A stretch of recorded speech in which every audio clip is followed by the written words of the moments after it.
right, we're okay. We should be live now. God. So, Hooray, we're so, live. alright. So for anyone who was seeing the one VOD that was 40 seconds long, and like, oh, what's up with that? The answer is me. I'm the problem. Human error. I don't know. I still think you should blame the power button. Betrayed by your own devices. It's a tragic story.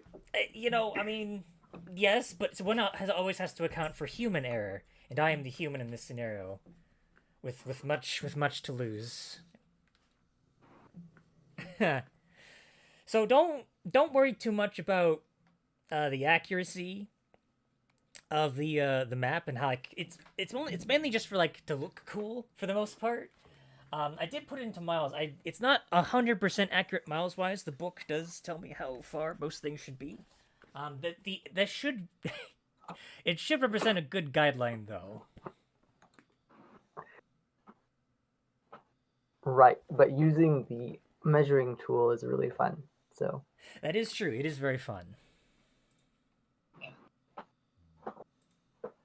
Sorts of fun things. anyway, since we're live, Yeah. Since we're live, hello, hello to all. Another thrilling episode of Rime of the Frost Maiden, Kobold Crew, Revengeance the third, or rather the second, since the second episode. Anyway, but where there am was I? episode 02, so maybe it is the third. I mean, technically, if we're going by legitimate chronology, it should be the second one. Anyway, that's not the point. The point here is that we get to introduce our lovely players again. So let's start off the horn with number one, my good friend Mike. Yes, so I am Mike. I'm playing Hox Hagnar today. He is a kobold fighter. And as part of this discussion of introducing our characters, we should clarify that an Unearthed Arcana dropped today with some alternate options for kobolds. And a couple of us have taken those alternate options because they support kind of beefier kobolds. Indeed. And as such, Hox is taking those new options and thus has the Draconic Roar and Draconic Legacy traits from those, but does not have pack tactics like you would expect a kobold, and does not have the Grovel Cower and Beg. Indeed. More fitting to the character overall. Right. I'm Steven. I'm playing Meepo Molo, and I'm retaining the old kobold, so you will still get to see Gravel Cower and Beg in use occasionally, as well as pack tactics. Hey, well, actually, that's a good point too. Is that since the two that are swapping don't have pack tactics now, actually using the Grovel Cower Bag benefits us. It does. Oh, that's a good point. I was just going to use it for flavor mostly, but hey, look at that. That's a very good point. Dun-dun-dun-dun. Also, our Draconic Roar gives us and allies advantage on attack rolls Oh, so it's kind of for any creature that would have heard that roar, and there's no save involved. So Yeah, that's I'm also just gonna- another benefit. I have the text of that here, so I'll just pop that up. Yeah, might as well put that up there. Might as well. And the Draconic Legacy has a selection of traits, and I think we both picked the same one, which is advantage on saving throws against Frightened. That is correct. And advantage on saving throws against frightened, and can end the frightened condition on oneself. That is Indeed. that is the Is least. that as an action? Or is it just like, Well, you have advantage on the saving throw if to avoid it, or advantage on the saving throw to end the condition. oh, So if something presents that you can end this early by passing a saving Yeah, throw, yeah. you have advantage there. So we've swapped to from kobolds to boldbalds. Boldbalds? Kobolds. Yes, that's Kobolds. better. Koboldly bolds. to koboldly go where no kobold has ever gone. Well, Anyway, that's a conversation. It is. Anyway, were you done, Steven? Or I'm done, yeah. okay. Next up, Michael. Hello, I'm Michael. I'm going to be playing Skinnock Ratfighter, Artificer Extraordinaire. Very smart boy. Very smart. I am Boy. also keeping the original. He's actually not that smart, I'll be honest. Don't tell. I mean, you're an artificer. I'd hope you'd be. Yeah, you know what I said about like I always end up with slightly above average stats. Yeah. Yeah, but yeah, Snook will also be keeping with the old kobold stats because he is a coward and just rascal, to say. Beautiful. Caleb. I'm Caleb. I will be playing Savage the Kobold, or Kobold, and Savage's primary thing is distaste for the standard perception of kobolds being cowards and followers, and will cut anyone's ankles who says otherwise, or says that he is one of those. Very good. Very good. I think both Caleb and I forgot to mention our classes. I am a Peace Domain Cleric. And I am a barbarian, not subclassed yet. Mm-hmm. Very good. Very good. Okay. With introductions out of the way, anything else anyone want to say? Any jokes? Any thoughts?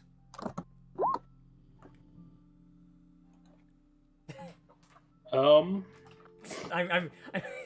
sorry. I mostly just said this is like a probably of a joke, but if you have something to say, You know, I believe that in the future, kobolds will be much more appreciated than they are now. And we're really taking those first bold kobold steps towards making that happen. here, here. It's, Get off the stage! I just feel so touched by the thought. You know, it's a little bit overwhelming. The cane comes from across the stage and just pulls you off. Huh? Okay. All right. Okay. All right. Well, with that said, is everyone ready to start? As ready as I'll ever be. Well, maybe not, but close enough. Took the words right out of my mouth. Fair enough. Okay. Well. Last we left our kobold friends. They had just came to the town of Bremen, looking to earn some coin to hopefully fund their survival in the harsh land of Icewind Dale, while disguised as a giant of a woman concealed in heavy furs. They settled into the Buried Treasures Tavern to get some much-needed food. After a plea for help from the distressed owner, Cora, the crew decided to assist in dealing with the monster of Bremen Lake, which had been assaulting boats and worsening the general livelihood of the community. After reluctantly accepting a fishing job from a curmudgeonly dwarf named Grinsk Barrelbore to acquire his boat to set out on the lake, the party was stopped by a half-elf scholar by the name of Tally to take notes on the behavior of the creature to further their understanding of the local fauna of the Dale. The party accepted this task as well as they set out onto the lake proper, and after a few hours of anxious waiting and some clever preparation, they eventually encountered the creature itself, as it showed a surprising amount of intelligence for a beast, snapping their fishing lines and staring from the water with a gleam of understanding in its gaze. In a flash of inspiration, the party called out to the sea creature, to which it responded in kind, revealing that it was a creature uplifted into sapience by the magic of a druid by the name of Ravison, a servant of Oril, goddess of winter, and whom many in the Deo blame for the everlasting winter. After failing initially to convince the beast to end its attack on the town of Bremen because of its fear of its uplifter, Meepo, follower of Eldath, goddess of peace and mother guardian of groves, managed to convert the monster of Bremen Lake to the worship of Eldath after showing Eldath's power with Meepo's spells.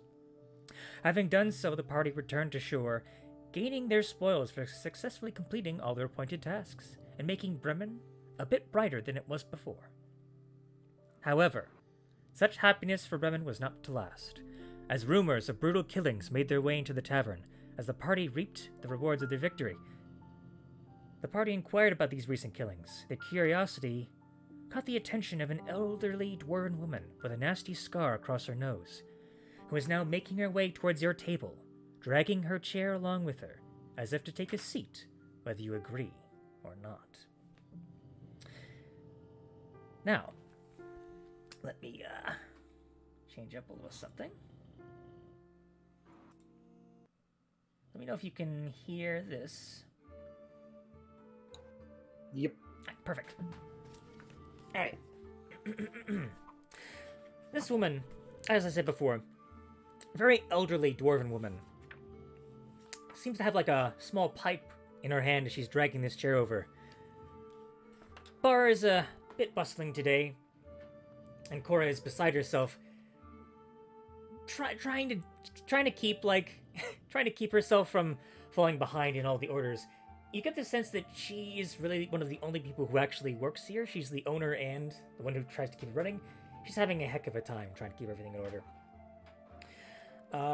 This individual walks up to your table, puts their chair right in the table, or like across from you. Sorry, rather your table, in the side across from you, and simply sits and looks at you while taking a long breath of a pipe.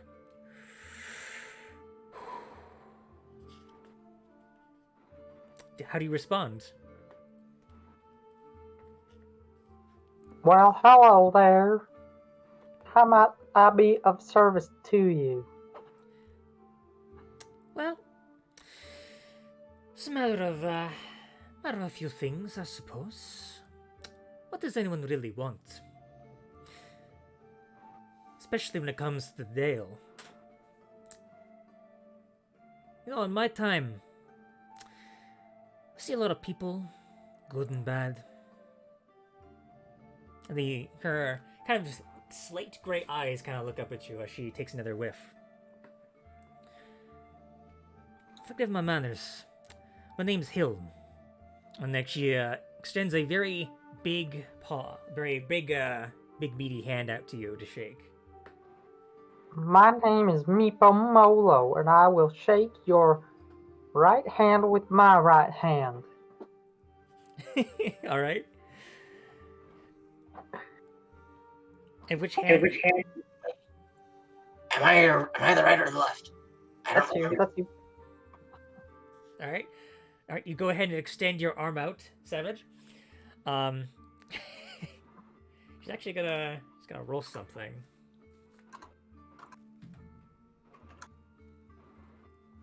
I would like everyone to make a group deception check for me.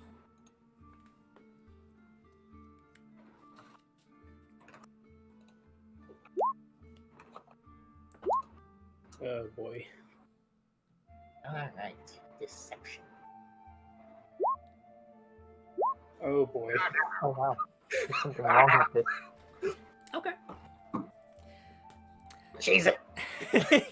Well, here's what happens. As the arm goes out to grasp this dwarven woman's arm, she grabs it firmly. There's a bit of a pause as she looks towards your face. You know, not many people would cover their faces after coming into a nice warm tavern. Wanna get off all those heavy furs, you know? You like the cold? The eyes kind of squint at you. No, that's why I'm wearing all these heavy furs. Even in this warm tavern, it's still a bit chilly if you catch my drift. You aren't running for something by chance? Not at the moment, no. The dwarven woman kind of sits back in her chair and gives a small smirk as she kind of looks up and almost as if thinking to herself. It's my rheumatism, you know. I got these achy bones, and I just gotta keep them warm and dry. I see. Dwarf kind of smiles to herself again. You know, I've lived a long life. I'm glad. Dwarf smiles again. You can tell this is Make an insight check for me, Meepo. Congratulations. Just a second, I reloaded my character sheet. Coming in insight. Insight, yes. 8. Wow. Alright. Reloading Hard to get a econ. read on this person. It's clear they're very experienced. Like, they've clearly lived a long time and either done some... You can tell by just kind of looking at her. It's clear that this person has some sort of combat experience. Doing what? You're not sure, but clearly this person has been around in their time. Judging, and of course, like, you know, because she's claimed as such, probably isn't lying about that either, as far as you can tell. I've lived my life as a bounty hunter. I've brought in all sorts. Some, just some poor saps. Some, bit more of the not so nice sort. But then again, it's none of my business who comes to the Dale. Especially just some poor wee folk trying to earn a living. The eyes meet yours again. That's exactly what I'm trying to do. Earn a living. Aye. And stay alive. Aye. To do it. The dwarf kind of looks around. Aye. Pretty much everyone's trying to survive these days. On account of what's going on. Aye, it just, makes it all the worse with these murders. Everyone's already at their throats in a way. Old rivalries being upsetting. Dwarf kind of sighs. How long you been in town? Oh, just a few days here. Just kind of came in recently. You said you're trying to earn a living, eh? How about earning some coin? That sounds like a good deal. I hope it's something that I can do to help you. Not so much helping me. More so helping everyone in 10 towns. That's even better then. In truth, I don't know why I'm asking. In my old age, I'm a bit of a retired, but, maybe it's just out of boredom, but I like to think it's more of a sense of moral decency. She kind of leans forward, arms kind of folded. I'm in the business of finding who this killer is. If you're willing to help me. Why, surely I'm willing to help. That's good. That's good. Now, if you are willing to help, I'm willing to offer you 125 gold pieces. If you can find me, whoever's done this, with proof, if you can. Preferably without getting the authorities involved.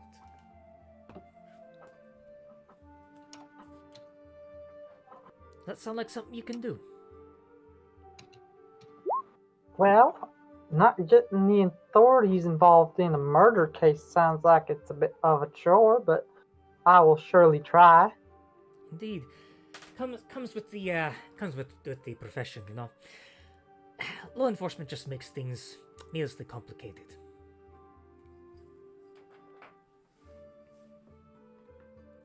That said, if you are fancying to help me, I've got a few theories myself. She kind of sits back in the chair again. I'm interested to hear your theories. Be a good starting spot for helping you. Kind of looks around and kind of... This time she leans back in a bit closer as if to whisper to you. So far, I have 3 main theories. The first one is that these murders are a direct consequence of the sacrifices. The oral specifically. For anyone who wants to, can roll in a history check, Scanuck with advantage.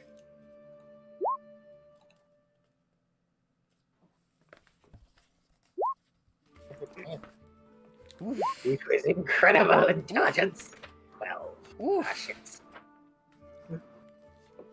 Okay, alright. Look at Double check something here.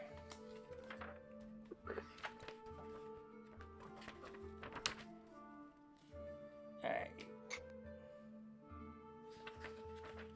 Double check. Ah, here we go. Almost got lost in my notes here. So, only ones who really know about this are Skanuk and Savage.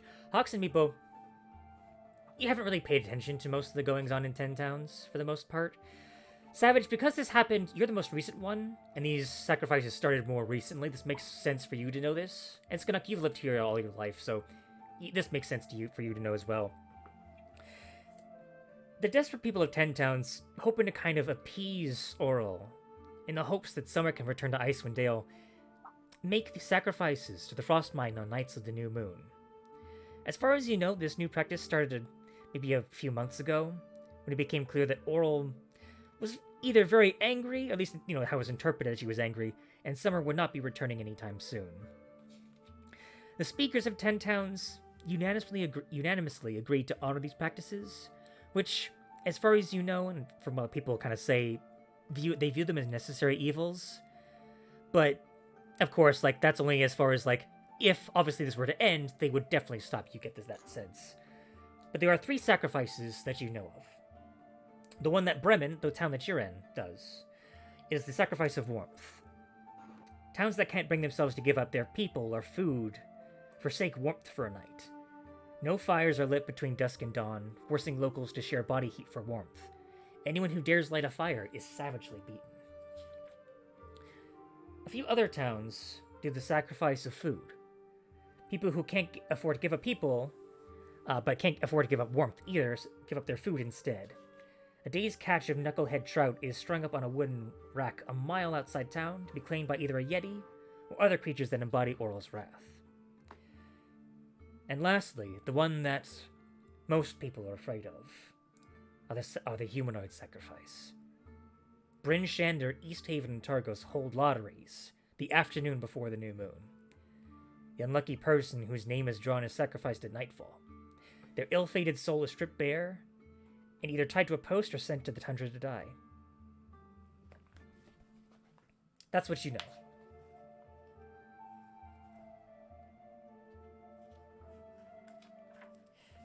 So as she kind of says that to you, how do you respond? She's telling us. She told you that, yes, her first theory was that she thinks it's a result of the sacrifices, the humanoid one specifically. Okay. Well, I don't know too much about these sacrifices, seeing as how it's not my particular religion's sacrifices. But if it has something to do with that, who might I talk to regarding the murders then? Regarding the murders? Hard to say. But I've done a little bit of investigating myself and gotten nowhere in that regard.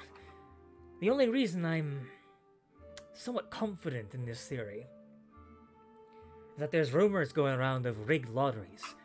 People paying off either the speakers or the township itself to spare themselves of the sacrifice. And I've got a theory, if Oral is the cause of all this, which I believe she is. She's a wrathful goddess. I don't think she'd take too keenly to a lost sacrifice. Anyway, just a theory. The second theory Right. I had... Oh, go ahead, sorry. Didn't mean to interrupt you. I was just gonna ask, you said sacrifices and people are paying off to not do the sacrifices? Is that just like sacrificing some like sheep or something, or like what? No, it means someone else is sacrificed in their place. Everyone wants to survive here, like I said. Some people are willing to pay more than the other.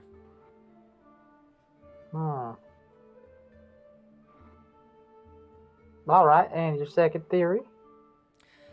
My second theory is that it has something to do with some prostitutes that have been heckling the town.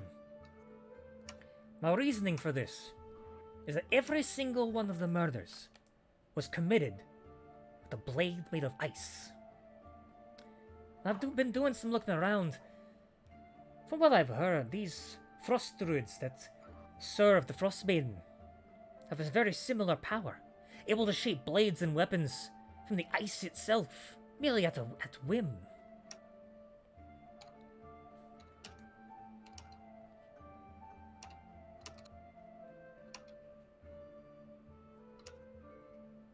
But the only thing that makes that theory not so sound is that frost druids don't tend to stick around near the towns. They prefer to stay in the wilds, either heckling travelers along the roads or some other dark designs. Who can say? And where have these murders been happening? In town, then? They have, mainly in Bryn Shander and Targos and East Haven.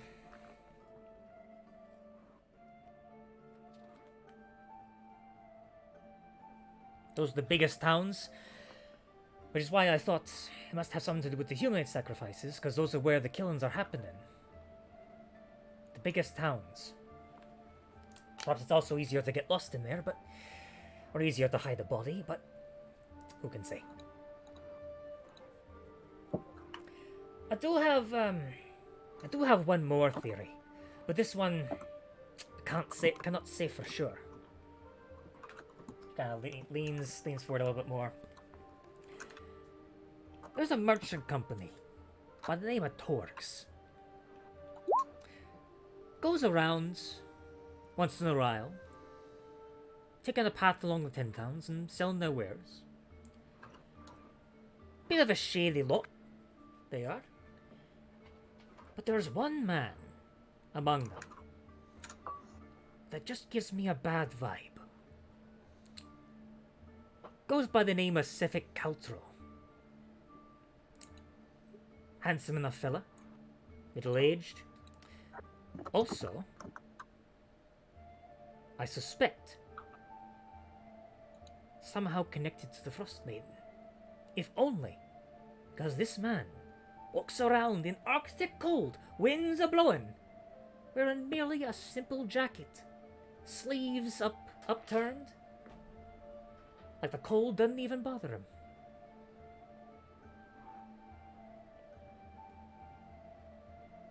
Well, that doesn't sound healthy at all. It doesn't. No. Like I said, my evidence is flimsy, but it's just a theory. Especially because, from what the information I gathered says, Torgs just so happened to be in town that night when these murders occurred.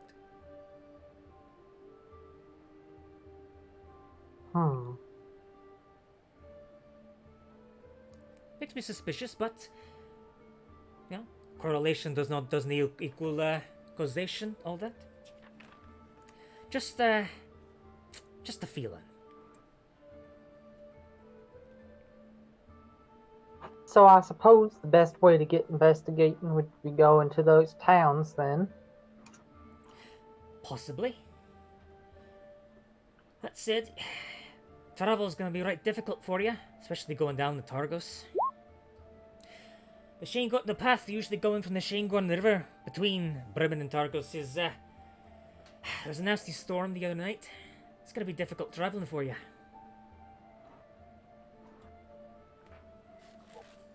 I did see a lady with a sled the other day leaving town. Do you know what she was doing or where she came from? Where she was going? At least roll something Who for her. she was? Kind of strokes her stubbly chin. I think I've heard of the woman. Apparently some important mage, as far as I know. Apparently some sort of from some sort of arcane brotherhood. Apparently she and a couple other mages separate their ways, looking for some sort of artifact, some sort of history of the Dale. I don't really know. Sorry, I can't help you out there more. Oh, no problem. I was just curious. I thought maybe she might be able to help us get out of town if she knew some way to travel like that. That's the thing, though. Bremen's a nice enough town. Only problem is, she kind of looks towards Cora as she is like. You currently see, she's like, has like 5 steins like in each hand, and is like trying very carefully not to spill any as she goes from table to table. She quickly goes back from the tables that she just served back into the kitchen, serving up another bowls. You know, friendly enough folk, but the not many services that meet your needs here.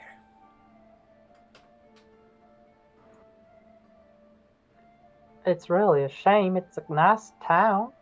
Oh, it's a lovely town, especially with that monster taken care of. Heard you had something to do with that. Oh, yeah, I just showed the monster the piece of Eldath, and it kindly decided to leave the town alone. That's good. You know, honestly, we could use more people like you. Too many people are Well, in out for all it takes themselves. is a little faith. Could you say that again? I'm sorry. She kind of like puts an ear and a finger in her ear and kind of screeches it. My hearing isn't what it used to be. All it takes is a little faith. Little faith, eh? She kind of looks down and kind of smiles at herself. Yes. Suppose everyone could do with a little bit more faith. And everyone could use a little bit more help. Especially, no matter who it comes from. She looks directly at you when she says that. Straight into your eyes.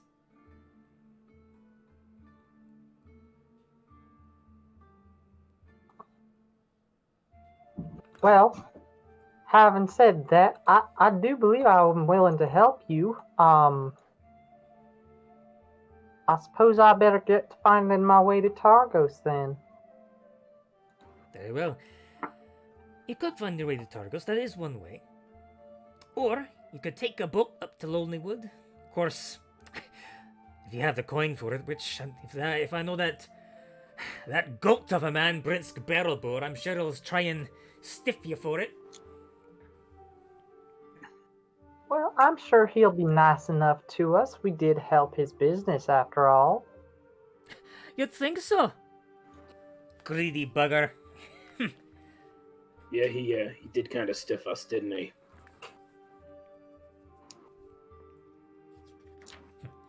Anyway, I'll leave you to it then. She kind of gets up from her chair. If you need to find me, I'll be staying in town for a few weeks. You get any more information, you come right back to me. Are you staying at this inn then? Oh, aye. I'll get myself a room here. It's a nice enough town. And poor Cora could deal with some help. Very lovely of you. Aye, she needs all the help she can get, especially after her son went missing. Oh, that's terrible to hear. Do you know when that was? Honestly, I'm not too sure, but it wasn't too long ago. I'm sure she could tell you more, but I don't know. She's a bit sensitive about the topic. I couldn't get too much out of her. Anyway. Well, I'm thank sorry. you for your time. And thank you for yours. She kind of gives you a very curt nod and a very knowing look as she almost as if she's like, as she can like read your mind, even though you don't think that she can. But she gives a small smile as she walks away. Meepo's eyes are kind of darting everywhere, trying to think of an excuse for anything that she might have done odd. Okay, is it time to stand up again? I think I can sit for a little bit more and enjoy this meal that we've got here. Right in front of the left hand. All right, you manage to get yourselves up. Nah, I'm not gonna have you roll to stand up. We already covered this. We already covered this last session. Roll to stand. No, that's not. So it's a bit shaky, of course. You are carrying a lot of weight after all, but you are the legs for a reason, Hawks. You managed to lift everyone up, and as well as Skanuk and Savage have the important job of keeping a balance of the middle portion, as well as Meepo keeping balance on top. You kind of skirt the chair back as you begin to leave. Is there anything you wish to do in town? Do we know what amenities there are in town? We know there are a lot that aren't in town, but which ones are in town? They're... As far as amenities go, the only real thing that you have here is either like kind of like your average general store. You have buried treasures, of course. Buried treasures, of course, is a tavern, but they're really... Bremen is a very small town. There really isn't a whole lot here. Only other thing is maybe fishing, but it's not a very big town. Like population is like pretty much like 100 and below. Very small. Not a whole lot of amenities. Do we know if it's possible to take the lake down to Targos? It would be possible, yes. The only thing you'd have to contend with in that case would be the frozen lake and and hoping the ice doesn't crack in on you. Right. But yeah, as far as like, there's obviously you know the main path is kind of blocked off by snow. You can still travel there by foot. It'll just take a bit longer than you might want. But there is, if you do want to make it there faster, quote unquote faster, if you're going along the ice, because Hawks did acquire crampons, right, for snowshoes. Yeah, I've got a pair. Okay, you got a pair. Yeah, so like as far as traveling along the ice, there won't be any like slipping up or won't be considered too much of difficult terrain. It won't be much of a slower journey than it would be taking the very heavily snowed road. The only issue at that point would be hoping that the ice is thick enough to support all of your weight. Now, of course, you are kobolds. But of course, it's more about the concentration of weight in one spot, because, you know, it's the difference between all standing on by yourselves or what you're doing right now, which is standing on your shoulders and all concentrating all the weight in one area. Well, as long as we're out of sight, we could always just, unstack. Spread out a bit. I think we We should. just have to make sure that we don't show our faces in case we gotta be a new face in town. That's true. Which isn't gonna be a problem since we'll be bundled up anyway. Yeah. So, we should also consider which of her suggestions we're actually following through with.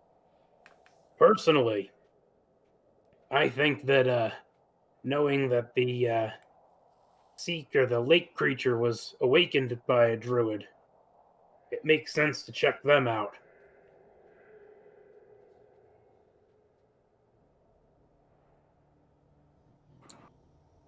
Yeah, that makes sense to me. They are in the opposite direction from the other two.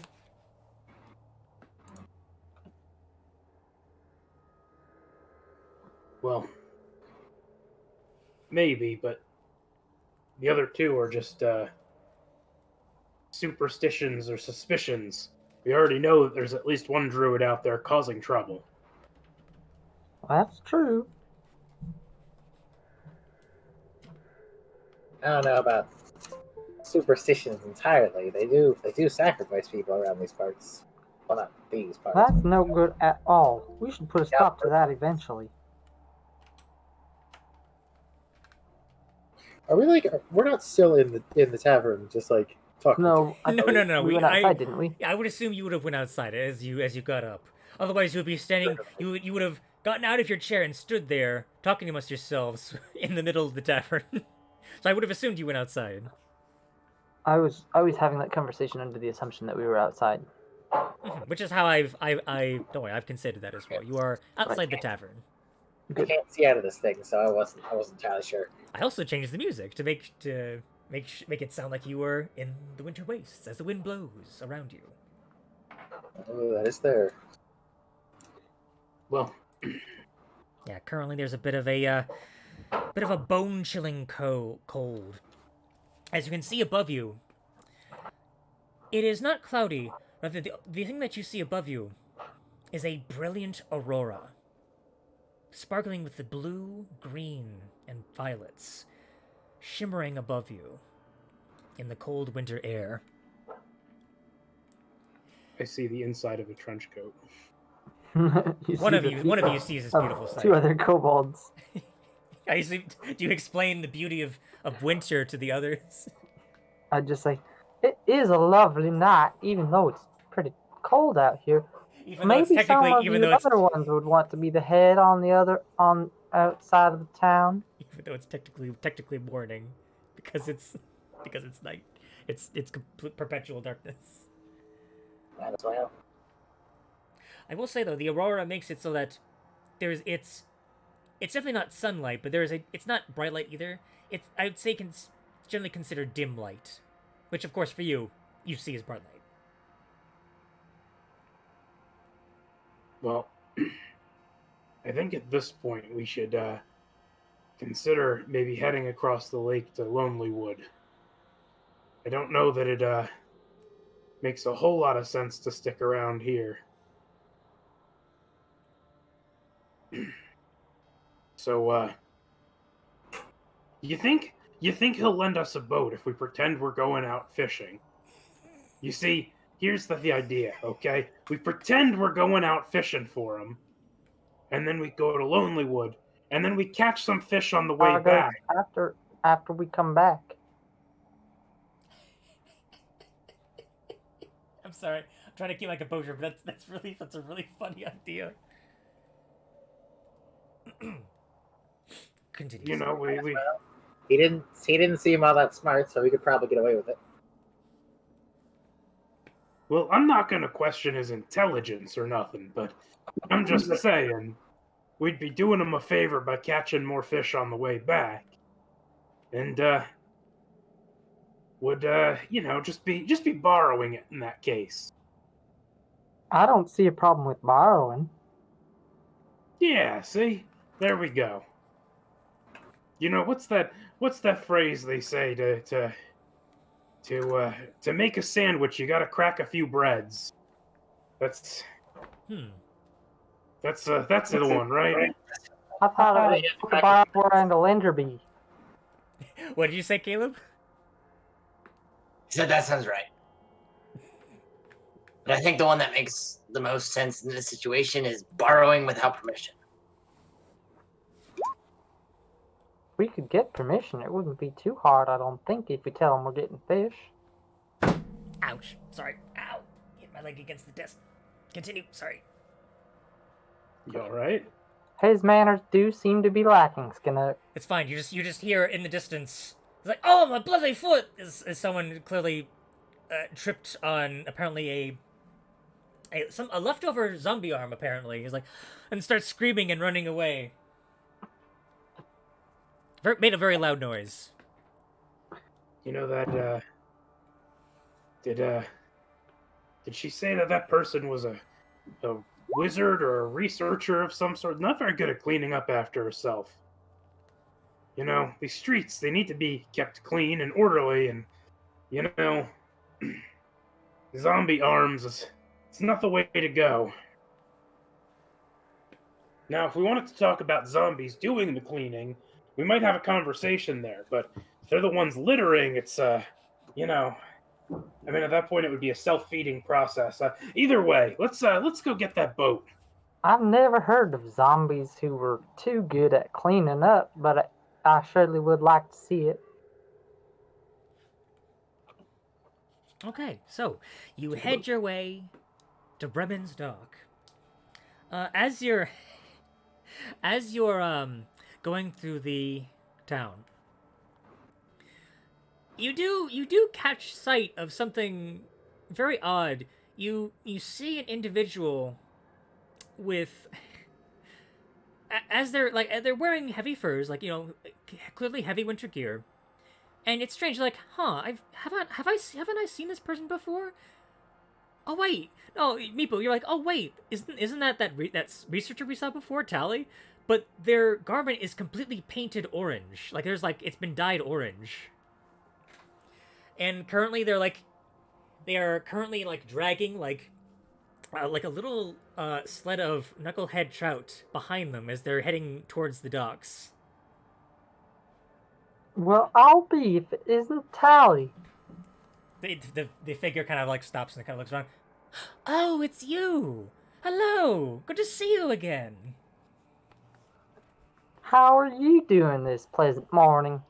Oh, I'm doing just fine. Ever since you gave me those notes, I have been doubling my efforts to understand specifically the quote-unquote monster of Bremen Lake. Although clearly, I don't believe a monster anymore, as you've clearly dealt with it. Ah, good on you. I am simply heading over to Mr. Barrelbore's in the hopes that he will lend me one of his boats so I can commune with the beast. You did write in your notes that it seemed to appreciate the color orange, so I was hoping I could attract it.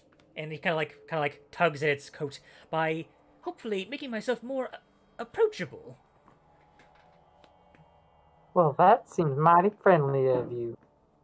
I'm glad to see a good neighbor. Yes, of course, a neighbor. Kind of thinks to itself, neighbor, is that what the word is? Uh, but anyway, anything I can help you with? Do give that lovely beast my regards. I certainly will. And they continue up towards the docks, which, of course, because you're also in there, you would you would see the altercation with Barrelbore upcoming as Tally tries to negotiate with Barrelbore, but Barrelbore is not having it. He starts cursing out Tally in Dwarvish. I don't think any of you speak Dwarvish, do you? That's No. a good question. Now, Nope. Oh, And yeah, I do. Wait, Meepo knows Dwarvish? I do. Alright, so... Oh gosh. The gist of the conversation, or rather one-sided conversation, I should say. It's like, I don't trust you with any of my boats, you mamby-pamby scholar. Get out of my face. Don't matter how much you're paying, I need these boats for my fishermen. And speaking of fishermen, he says in common, here you all are now, hoping to get more fish for me, are ya? Well, I was surely hoping I could borrow the boat and maybe perhaps fish a little bit for you. Although, I do think it's quite rude to call someone mamby-pamby. You can see him actually look quite startled at that. I am sorry you had to hear that. Oh, kind of cough. Is simply, I simply have a bit of a disagreement with a good scholar Taney here. It's Tally, whatever. If you're looking to fish for me, I certainly have a boat ready for you. Well, I surely would love to use that boat. However, I think it'd be wonderful if you'd also lend one to Tally. She might be more useful to you. She's able to do her business on the lake. In fact, maybe she'll owe you a favor and you could cash in on that later. Go ahead and roll me a persuasion check. 14. He kind of folds his arms, looks to the side, looks at you, looks at Tally. Oh, all right, fine. You can have your boat. But it better come back in one piece if you're dealing with that beastie. It's like, oh yes, of course. I can pay for the boat just fine. Oh, this is so wonderful. Oh, thank you. She like goes over and kind of like gives you a soft bow. Clearly very grateful for your assistance. I do love it when neighbors can be friendly and peaceful with each other. You see Grintz just roll his eyes. Alright, if you're done being a bit of a wee sop, then go ahead and go out and get me some fish. Go on, chop. Kinda claps his hands. Fair enough. Thank you very much for the boat. He just kind of waves his hand and then storms off. Tally. He does give Tally the boat that was kind of not as good. Well, you do get the better boat. Clearly, you're the starfisher. Damn right we are. You are, Yeah, let's especially go at out. that hall. Now let's go out there and not fish for a day. Right. Wonderful. We're gonna do other things, and then we're gonna fish. Fishing is a tertiary All right, now engagement. because it is the morning, and the ice is been freshly cracked for the boats, I am going to need some sailing checks, specifically using wisdom. Now, give me just a moment if I can find what that check was again. Yes. Give me a moment. 4 plus 1. We should Okay. have decided not Right. confusion. So, Just a wisdom check. just a wisdom check. So, for those, specifically those who are the arms, so that would be Skinnock and Savage, because you have your legs and eyes helping you, Mm. for those of you who are rowing, do so with advantage. Wait a minute. Oh god. I'm also doing emboldening bond.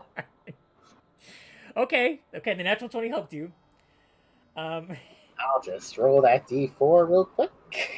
Yes, a good thing too, as the boat takes, as you take a nasty turn and the boat hits right into the ice, leaving a terrible scar.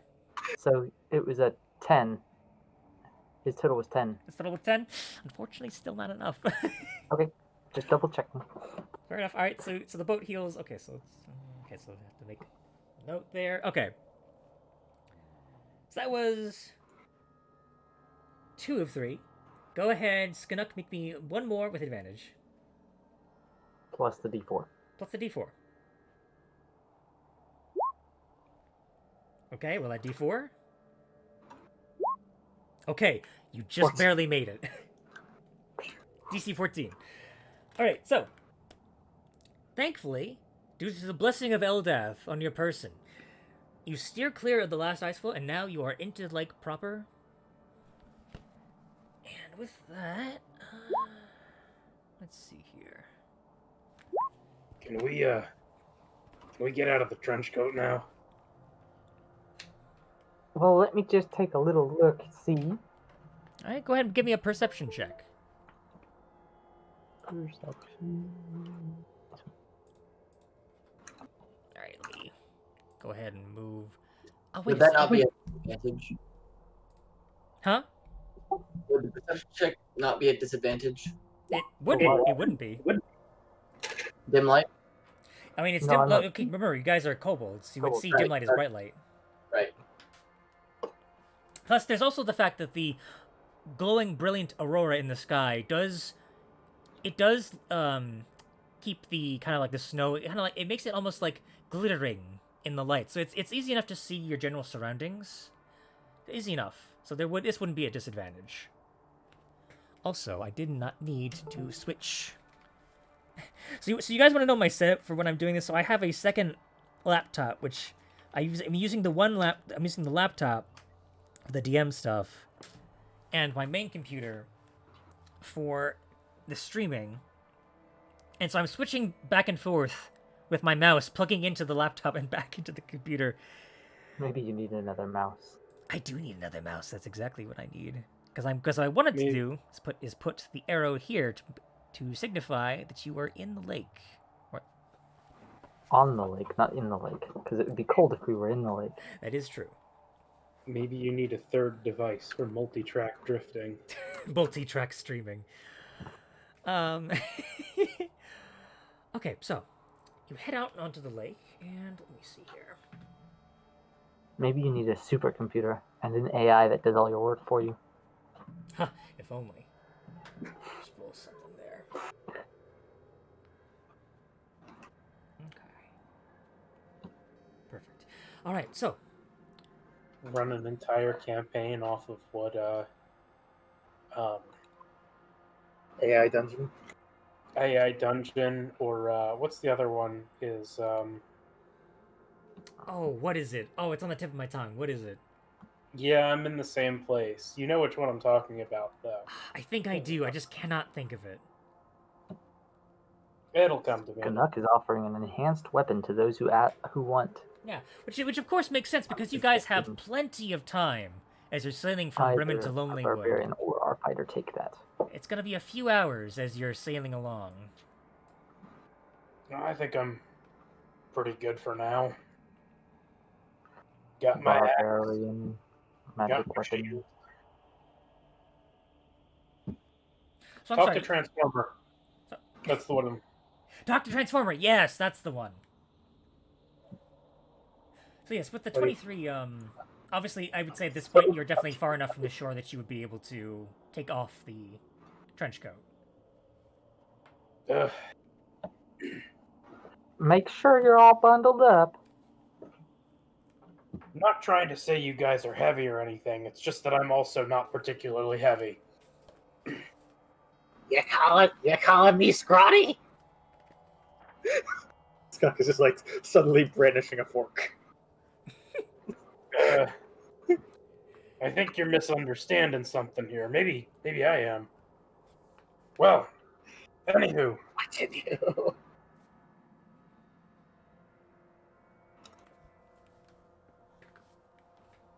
Alright, so you're offering an enhanced weapon. What kind of enhanced weapon do you offer, Skanuk? I get infusions at second level, and so one of them is enhanced item, which is makes a non-magical weapon +1/+1. Hmm. So who will take up Skanuk on this offer? Well, I believe the barbarian is the one that I think is the most going to get any use out of it. Alright, how about you, Hawks? Do you have a hankering for it at all? He's already declined. Oh, he has declined? Oh, why did I not hear that? My apologies. In that case, Skanuk, how do you flavor your infusion? Right. So technically this needs to be at the end of a long rest, so it would have been like in the inn, like in our room. Oh, okay. So Luis goes, "Who wants an infusion?" Savage raises his hand. Too late. Already did it. But yeah, I forgot to bring it up because I didn't realize it was a long rest. I thought it was just once per day. Okay. Well, considering you had some time in between days, it would have been really fun if you just snuck one of Savage's weapons and just like, you will get a +1, and then just didn't say anything about it for those 2 days. Yeah. It's just like, like I said, flavor is like taking one of the weapons and like pouring oil on it, yeah, and then sharpening it. Like, yes, this will get it nice and sharp and stabby for you. And somehow no one heard him as they all slept. Somehow. Nope. Deeply sleeping in our peaceful room. When you pick up the weapon, it smells a bit weird, and it's like sometimes it smokes ominously, but that's perfectly normal. I don't. Alrighty, so you all spend the next, let's see here, going from Bremen. It takes you a few hours to sail to Lonelywood. It's not so much difficult to get there because you are out by boat. It's more so that you have to like circumvent some of the ice flows, and because of course you're not near shore where there's more of a density of them, it's not too hard to navigate around them. It just takes a bit more time. But eventually, at this point in time, go ahead. Let's see. Whoever wants to can make a survival check to tell what time of day it is. Should not have been with advantage. So just yeah, we are doomed. Right there. It's pretty much nighttime, if I can tell. It's been nighttime for several days, so it might as well still be nighttime, right? I mean, to be fair, you guys like just woke up, so as far as you can tell, it's like, I don't know, it's probably like still plenty of time in the day to go. You think? Of course, then again, like, how can anyone tell, really? You just kind of go until you're tired and then you fall asleep. But Well, go ahead, Michael. Mike, what were you gonna say? Well, I could take one of the paddles for a bit. Like just instantly hands it to you. You haven't even finished the sentence. It's just there in your hand. Oh, I got you covered. Skanuk, maybe you could maybe make a paddle that paddles itself. Then nobody'd have to paddle, and it could just let the paddle do what it does best. I like the way you think. Scheme. All right, but eventually, Like, eventually you do see the shoreline of the town of Lonelywood.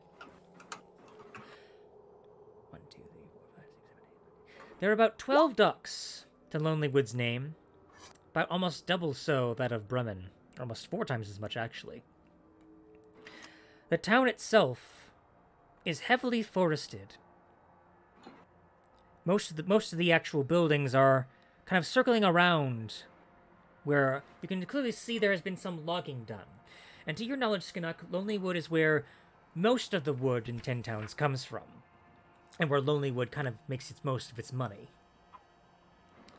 As far as you know, Skinnock, Lonelywood was founded by a Sembian family from Laspiar. It's a quiet town of loggers, fishers, and scrimshanders. You go ahead and actually, no, I'm not gonna make you roll for this. You would know this from being living here for so long. Lonelywood is kind of known as being where some of the more shady people tend to go when they don't want to be found. Mainly just because it's the farthest town, like away from the south, going to where like most of the rest of the Forgotten Realms, kind of like where the cities are. It's the farthest city away, like northward at least, kind of out of the way. Also, because it's just a really nice town. As you sail towards the town, the thick forest looming behind it bristles slightly, and a eerie fog seems to drift outward from it. Eventually, though, you do find a dock, and you kind of tie up the rowboat to it. You get you get an odd look from one of the fishers who happens to be on the dock. Kind of like an old, crusty-looking guy, probably in his later years. Very wrinkled old face. So we had to restack again, right? So You did. Who's the head? Are we going to keep me as the head, or are we going to switch heads? Good question. That's up to you guys. I would have let you, of course, you would have seen the town coming, so you would have had time to do this. So who is going to be the head amongst yourselves? Would you prefer Meepo stay the head, or do you prefer a chance in the spotlight? Anybody tired of the stifling coat? That kind of sounds like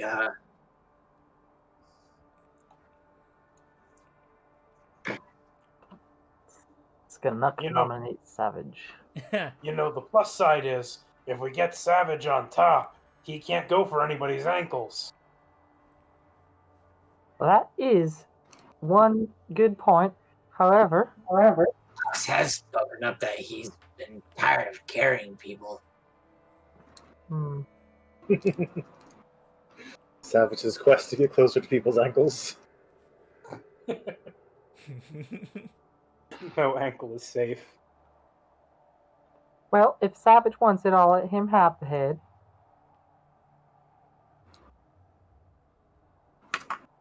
Just remember, I can see pretty well from within the trench coat. I mean, not see, but feel it out. So it's not a bad position for me to be in. As the feet, Right.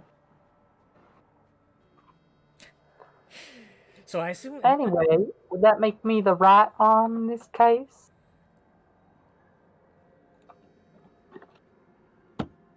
Yes. All right. So in that case, Meepo's the right arm. And Skanuk is the left. And Savage is the head. So, as you quickly reorient yourselves before the dock, as I described before, this individual kind of gives you a questioning look. You ain't one of my fishers. Where's your boat coming from? Better not be from Bremen or Targos. Is it my turn to speak then? It is. You get to speak.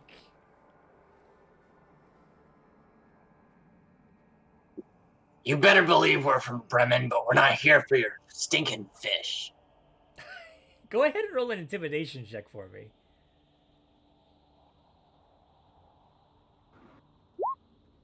12.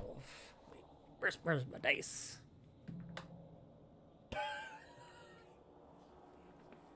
You're right. It ain't none of my business. He gets up and he walks away.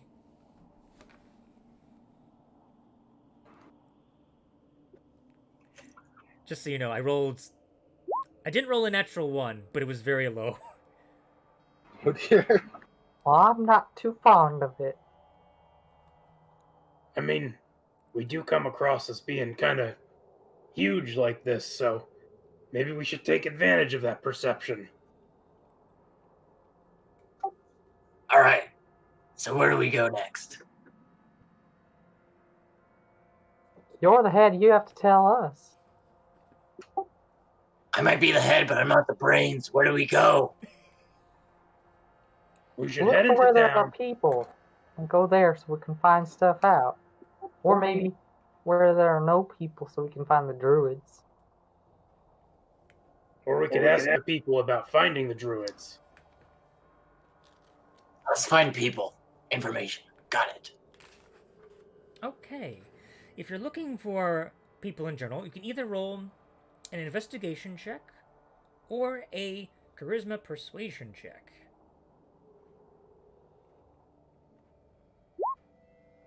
13. There aren't many people wandering around this time of day. That's generally the case with most towns in 10 towns. Mostly people will want to stay inside to conserve warmth. Mostly only anyone is ever going outside if they have something to do to conserve energy and warmth. But you do actually hear something. You're actually pointed in the direction of the speaker, actually. Speaker Nimsy Huddle has been looking for some people to help out with some terrible beast that has been traipsing about the woods and injuring and killing her loggers.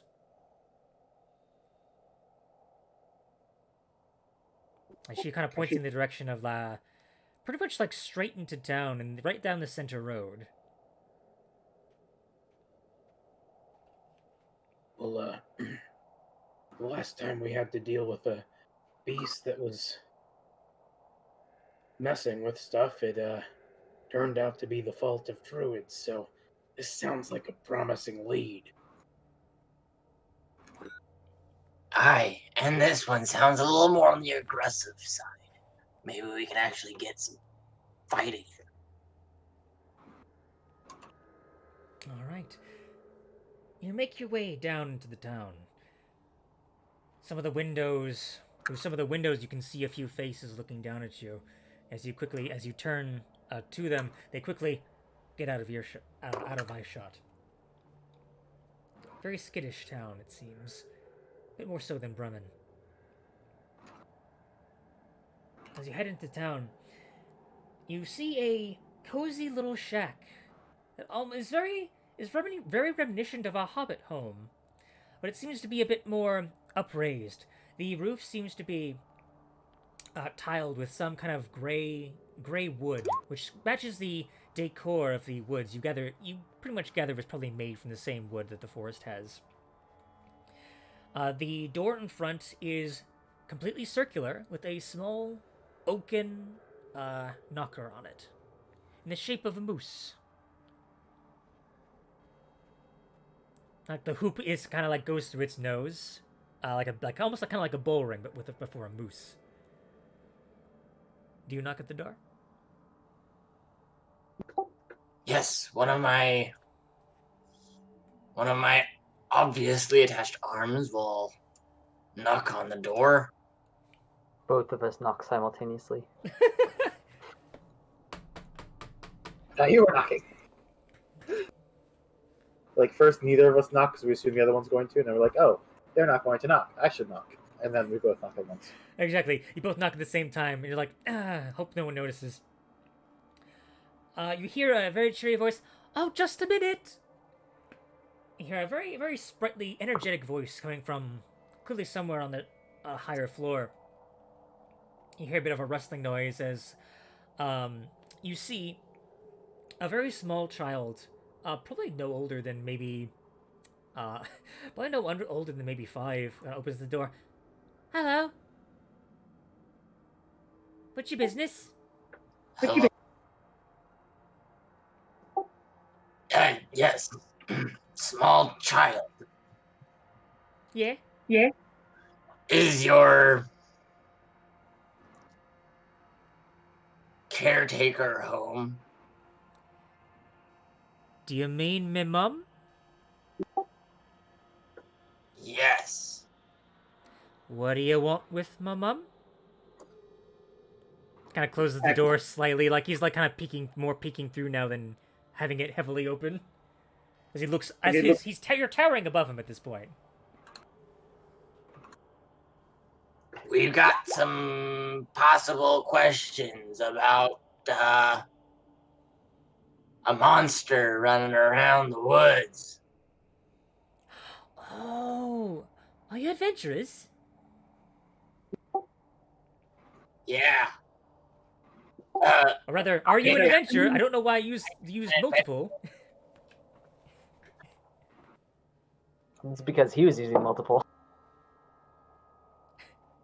It kind of looks behind her. Is it just you? Yes. No one else. Just me. Child kind of squints at you. He doesn't look at you, but he looks behind you. Clearly sees nothing and is disappointed. Eyes. Right here. Uh, okay, if you're sure. Oh boy, he kind of goes up. Mom! Mom! It's like, what is it, Scoop? There's an adventurer here. Says he's gonna stop the monster. Just one? Yeah? Oh dear. You hear the trapping of tiny little feet as you see a very cheery little halfling woman with bright red rosy cheeks and kind of like bright blonde hair, kind of walking down the steps. Oh my! She kind of puts a hand on her chest as she looks up at you. Oh, you're a big one. Yeah. Aye. So, come in. Come, take a load off. Set your feet by the fire.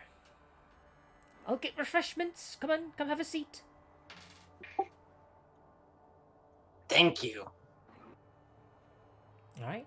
You shuffle yourself in, and you see a very, very cozy house. It is. There are like meats dangling on hooks from the kitchen ceiling. The air in the house smells of several different spices. You smell nutmeg, cinnamon. It is a very bright, warm atmosphere. A stark contrast to the rest of the town. And there's a bright little fire which has a stew pot above it, and there are a few chairs kind of sit by it. Most seems to be only for 2, although a pillow is quickly brought out. A very big pillow is brought out. Of course, we're just seeing like, hey, wait a second, this pillow isn't big enough. Is it big enough for you? And she starts getting more pillows and just starts piling them up, so hopefully it would accommodate you. I was like, eventually, as you sit down, Go ahead. This is a bit different from a chair. Just for comedy's sake, roll me acrobatics or athletics checks from all of you.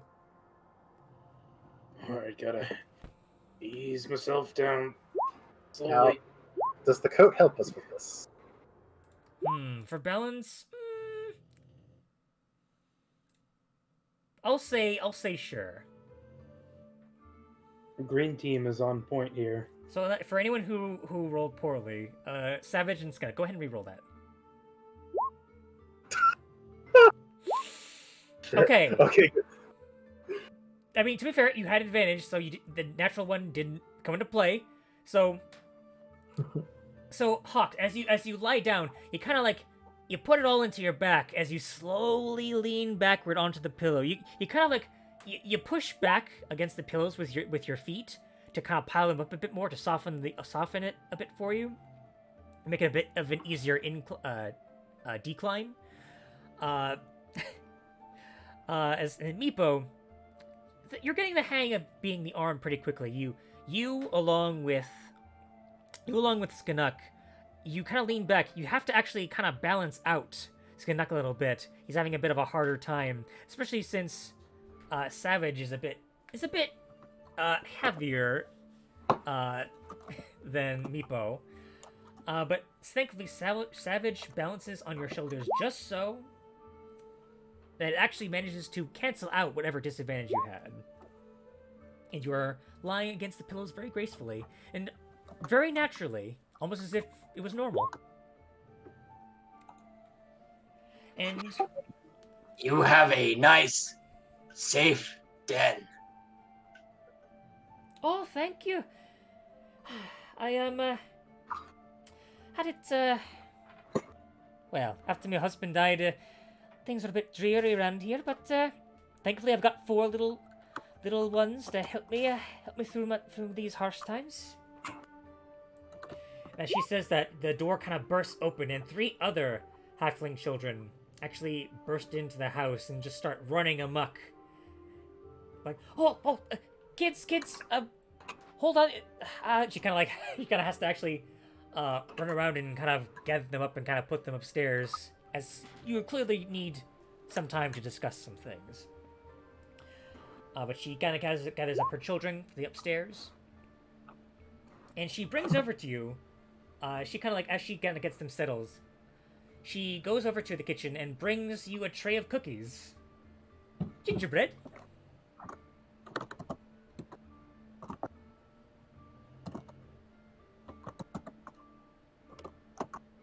Yes. Oh, That sounds good. oh, go ahead and help yourself. And she holds out the tray.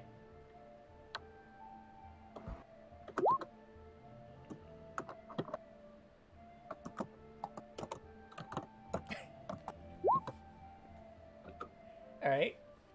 Alright, Meepo, you grab. Alright. If you want any more, I'll just go ahead and sit that down. She kind of takes up one of the chairs herself and kind of sits in it and just kind of looks at you, and then she clearly still trying to keep a smile, but her smile fades just ever so slightly as she gets into more of a serious demeanor. So, yeah. We were told there was a logging monster. Aye. I was told. Well, myself, along with a group that was just walking by, and I broke off from that group. Other passerbys. I see. So I'm a sophomore. surprisingly enough, she does kind of tilt her head a little bit. She smiles and as if a little bit confused, but all right. Well, at least you have some backup. At least, hopefully, you'll probably need it. You see, our loggers are being terrorized by a white moose. The beast. White moose. Yes, the beast has eluded the hunters we've sent to kill it. We depend on the force for our survival. And I wouldn't be a very good town speaker if I let a dumb moose get the better of us. Will you help? Yes. there's a moose on the loose. You gonna touch your cookie, dear? You haven't touched it. Oh, yes. I will raise my hand holding the cookie to my mouth.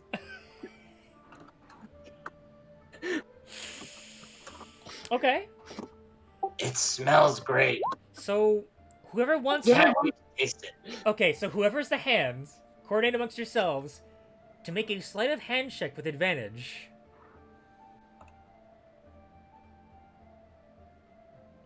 Skunnock is like, like peeking out of a fake buttonhole.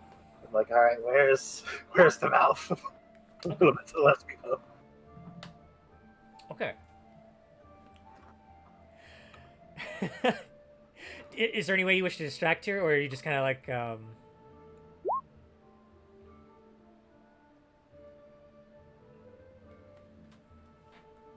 Because, so what happens here... Okay, so I'm guessing no. What happens here... She kind of like just looking at you expectantly, like, almost as if like someone who like just made something the first time is like, oh, I really want to see them try it. I can't wait to see the look on their face. She's looking up at you all expectantly. And you just kind of take a ginger hand and just kind of lift the face mask only slightly. Not so much that it reveals your face. You just kind of plop the cookie in, and there's just a crunching noise as you chew it, Skinnock. Or not Skinnock, Savage. A ginger hand for a ginger snap. It's Hey, very good. It is actually quite good. The spices are maybe it's a little bit powerful. Maybe she used a bit too much nutmeg in the recipe, maybe. But it's very good.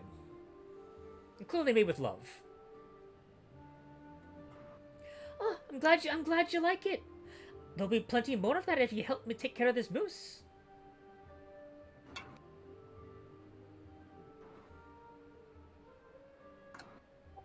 Oh. No more needs to be said. Where can we find this moose? Well, all you have to do, she kind of steps up, kind of looks out her window, is brave the lonely wood. You simply need to walk out and brave the forest.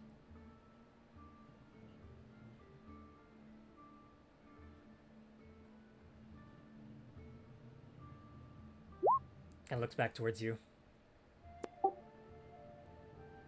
That seems like a fairly ominous way of doing things. I mean, Right. I'm afraid it's the only thing I can suggest. I mean, the beast lives there. Didn't we, lure it out with, cutting down a tree or something near the edge of the forest? Well, the beast, She kind of frowns for a minute. I still think it's a dumb beast, but for some reason, we've tried to bait it out, but it always stays out closer to the edge of the wood, or the deeper parts of the wood. We can only get the smaller bits of wood from ones closest to the town.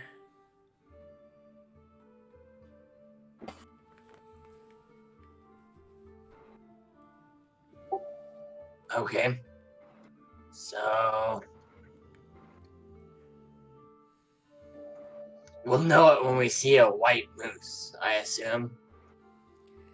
Aye, it's pretty big, honestly. It's you'll definitely know it when you see it, 'cause it's an albino.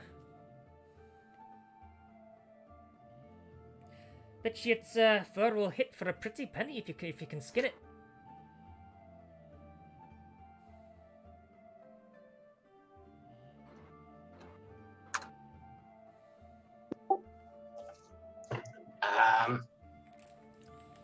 Is there any more information that I might need? She kind of looks at you. I mean, what else do you need, my dear? It's a moose. Granted, it's one that's been pestering us for a while. You just gotta smack it real hard. I mean, you can fight, can't you? I can fight. Don't worry about that. Just trying to make sure that I have all my ends tied together. Well, I mean, the only other thing I can maybe offer you is maybe try and search some tracks, maybe? I mean, if it's a beast, surely it'll leave some sign of its wake. Fair point. So, what's the best route to get from your den to these woods? Oh, you can't miss it. You just go right out the door. You turn a bit that way, and she kind of like, she kind of gets up from her chair, does like a small little pirouette, and does like a small little pose as she points her finger out. You assume towards the northeast.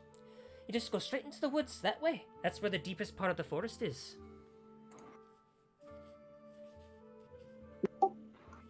Okay. We're not gonna leave on an empty stomach, are we? Here, take some more for your journey. She holds out the tray to you. Ah, yes. Thank you. I will gladly take enough to satisfy me on my quest. Ah, you're clearly a growing. I'm so sorry. Are you a man or woman? My apologies. I am definitely a guy. I hope you're a growing boy after all. It kind of like pats your where your stomach would be, savage and me, but you just feel a as your hand pops in the front. Or rather, no, because you're shorter. It actually would be Hawks. She's a halfling. So actually, Hawks, you feel a as it hits your nose. Savage is the head anyway. Indeed. For a minute, I forgot my NPC's height. Forgive me. How dare Okay. Before she smacks me again, should we get going? first? All right. So, for the sake of this, Savage, you go ahead and add four gingerbread cookies to your inventory.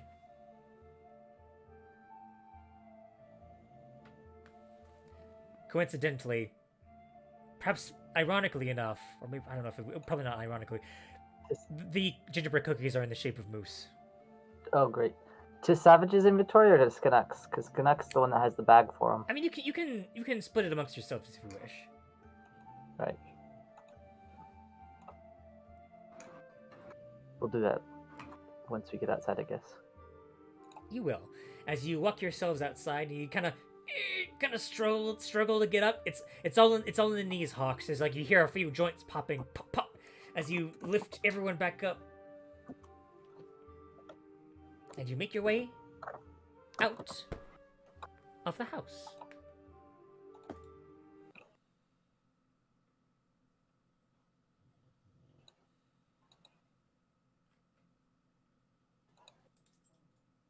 So, is there anything you wish to do in town before you head out into the woods? Well, is there, guys? You could pass one of those cookies down to me. Oh, here's one.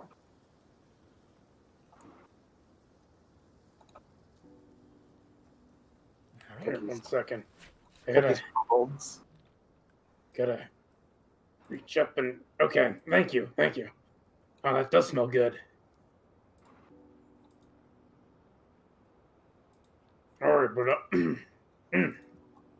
delicious. So let's we're gonna have to unstack before planning on fighting this thing, right? Oh yeah. But we have to get out of the town to do that. Yeah, so I say if we can get a solid mile into the woods, I doubt there's going to be anyone that far anywhere near the woods if everyone's been dying and attacked by this thing. So there shouldn't be anyone visible for us to dismount.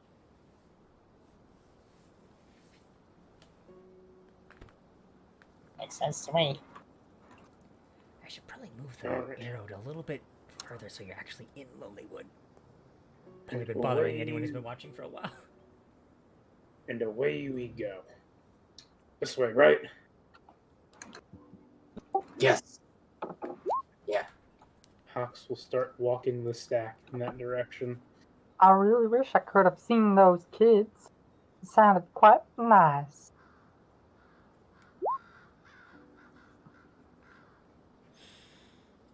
So, I not about the cookies, not the kids. so, as you wander towards the woods, it doesn't take too much time before the woods encircle your forms and block you off from the sight of the town. If you wish, now would be a good time to dismount yourselves if you so wish. Yes.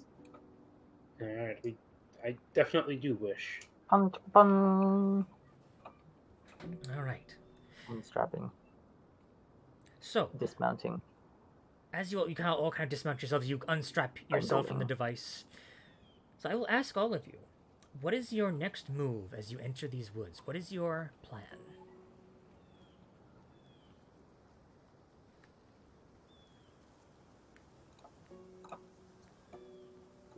Police line the forest until we find this stupid animal.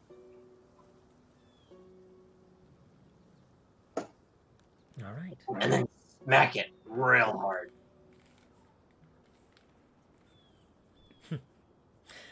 All right. So, how are you going to find this moose? Oh yeah. The lady said something about tracks. She did indeed. So, for anyone who wishes to, go ahead and make a wisdom survival check. And who has good survival? Have you like actually done this before? Because I've I have a +3.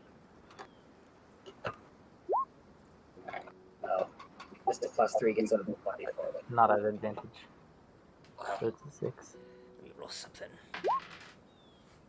Interesting. So a 12 and a 22.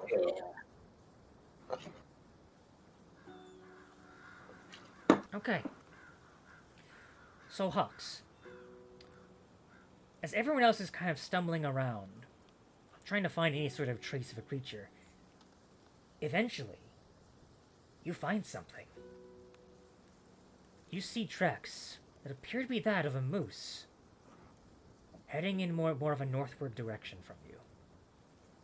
They appear fresh. My mentor taught me all sorts of things about stuff like this. Look, right there. See? There you go. And now we get the axe ready and bag ourselves a moose. Drop my dice. 1 second. Okay. So, as you follow the tracks, you spend the next hour traipsing through the woods. Thankfully, with your heavy coats, you do not take any points of exhaustion or need to make any saves to avoid exhaustion, as we're bundled up tightly. Go ahead and make perception checks for everyone.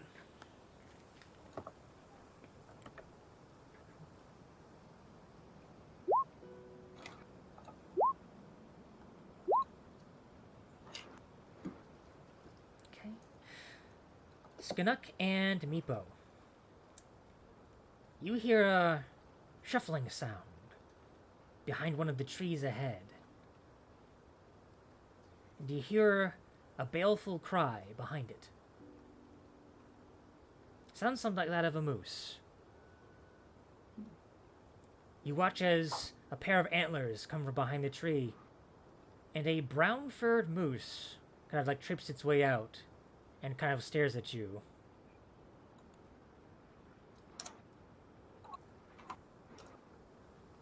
It holds its ground, Good evening. waiting. Mr. Moose? Connect here. I don't think that's the one we're looking for. It's brown. Well, I suppose, yeah. As you turn around That's about and you just right. hear the skittering. That's Canucker's already up the Smuck, tree. Smuck's like 5 feet off the ground, which doesn't sound like much until you realize that's more than twice his height. Exactly.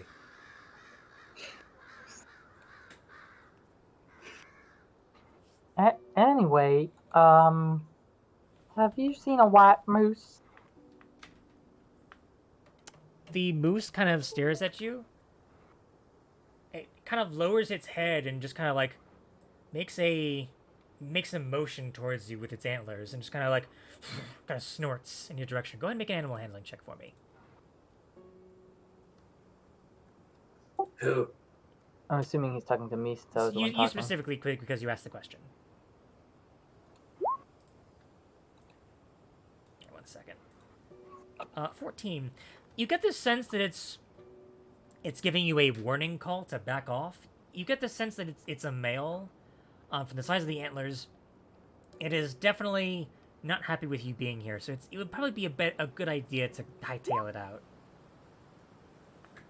Right, Skanook has the right idea. I think let's kind of leave now. What about the white moose, though? We can look somewhere else. Okay, I fair have enough. a feeling they don't hang out together in groups like kobolds. All right. Well, sorry for the disturbance, Mister Moose. It's you It's a have lovely a home you have. The moose just stares blankly and blinks one eye at a time. Makes another warning call.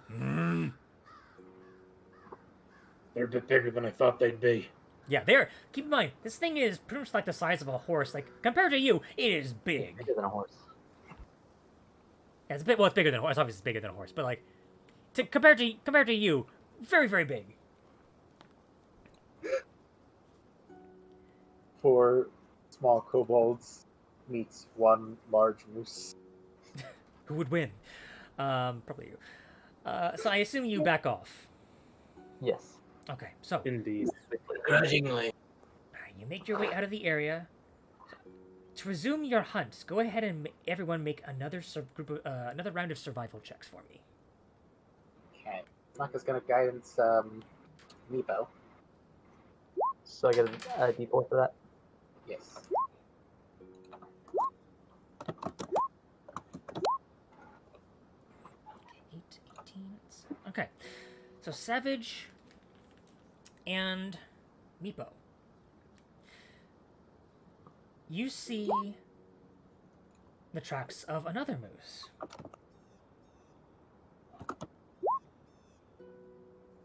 And this time it's heading more of an eastward direction.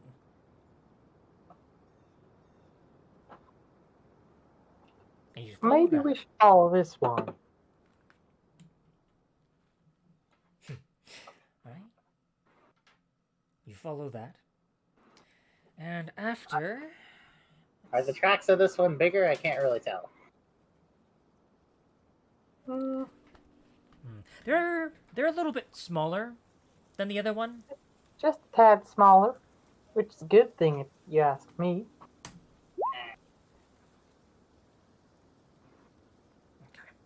Well, I won't say no to the moose being smaller than that.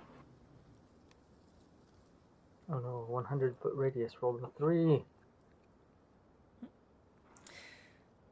So after 2 hours of following these tracks, these ones were clearly a little bit older than the previous ones. You clearly see what appears to be a much younger female moose, similarly colored, also brown, also clearly not your quarry, unfortunately.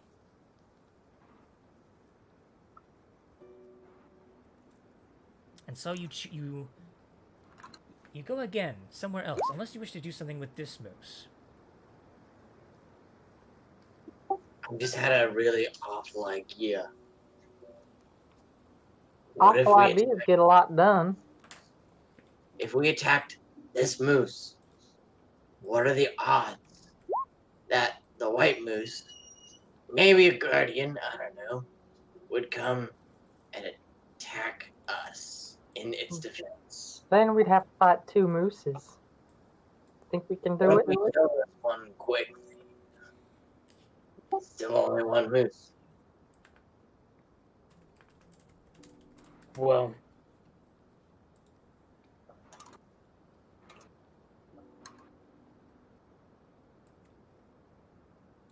Right now, the moose has not taken notice of you as of yet. If you wish to approach closer, you will need to make stealth checks.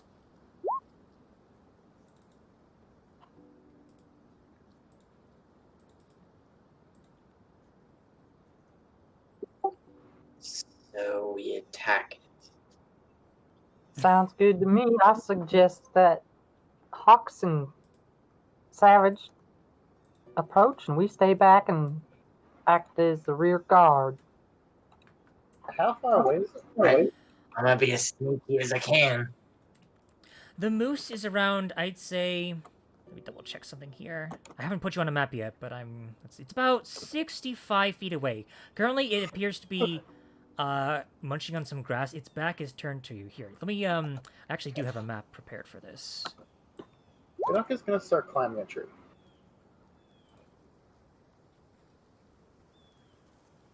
oh, look at that. Oh, no. He's a moose. Hang on, I need to change the stream camera. It's a bit high up. Alright. Something like that for our formation. I'm gonna give, I guess, Savage guidance on his sneak stuff. There we go. That's about right.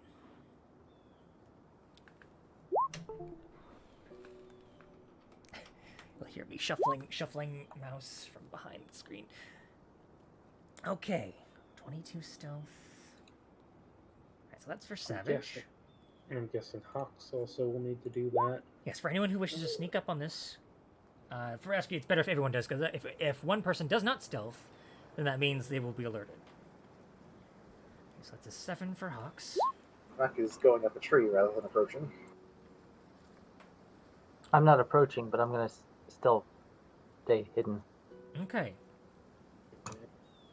1 second. Oh, that's how you do that. Well, that is not how you do that. Something like this. 10. I have proficiency in I'm so good at stealth, but no. That's fine. That's Only fine. in cities. That's fine because half of you passed the group stealth check.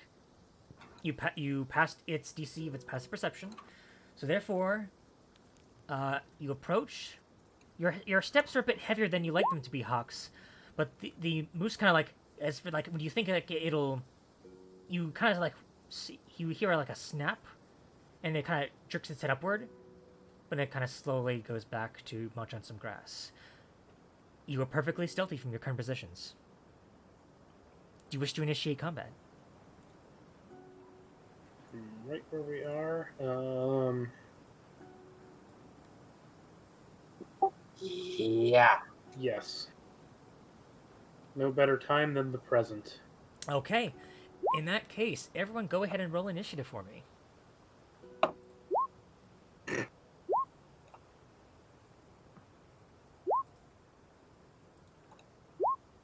Hey, there's my boy. Do I even have any music for this at all? I don't even forgot to know. click my token for rolling my 20 on my initiative. I don't even think I have any good music for this. That's fine. Moose music. Where's the moose music? I don't have any moose music. I Just get the theme song to Rocky and Bullwinkle. I no. I don't want to get VOD muted. Oh, true. Hang on. And then we were struck. How about Ricky Yes. and Bullwonkle? Ooh, That's a- All right. This Legally this distinct. this will serve the purpose enough just fine. Let me roll for its initiative. Okay, a 4. All right. So you all have a surprise round on it. So Skanuk, go ahead and go first. Alright, an 11 to hit, unfortunately. Actually, wait, no, let me double check. Actually, no, that is its AC. It does in fact hit. Go ahead and roll damage. As you land your crossbow bolt shot right in its rump. That infusion already coming in. 8 points of piercing damage. Okie dokie. Can you add me to the initiative? Oh, are you I not on rolled, there? but Okay, I forgot to click my token. no problem. Let me add you on. 20. There you go. Perfect. All right, so that means Skanuk. I assume it's your turn. Yep. as you cry out, "Eat it, Bowuncle!" That means Meepo. It is your turn now. Right. So I tried to do this before, but it still works as a bonus action anyway. So I'm just going to cast Sanctuary on myself, and then launch a crossbow bolt at it. Ah, okay. Well, But wouldn't that make this? I assume you would do the crossbow bolt first, because attacking breaks Sanctuary. Oh, you're right. Yeah, I would do that first. Okay. In the confusion of the order of operations, like, oh, do I want to cast this? Do I want to shoot this? You take a shot unexpectedly, and it whizzes past the target. See, I'm not accustomed to using Sanctuary, so thank you for the reminder. No, fair enough. All right, so that's your turn unless you want to move. I'm staying where I'm at. All right, Savage, your turn.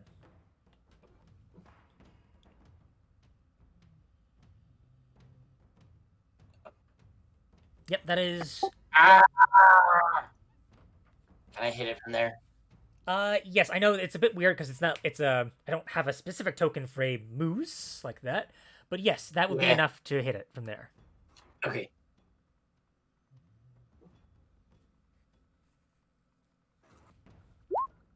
"24 definitely hits. As you run in screaming at the top of your little kobold lungs, you slash across its rump right where the crossbow bolt hit for 6 points of slashing damage. It is still up. However, the slash went so deep into its leg that it's now hobbling a little bit. It's clearly not long for this world.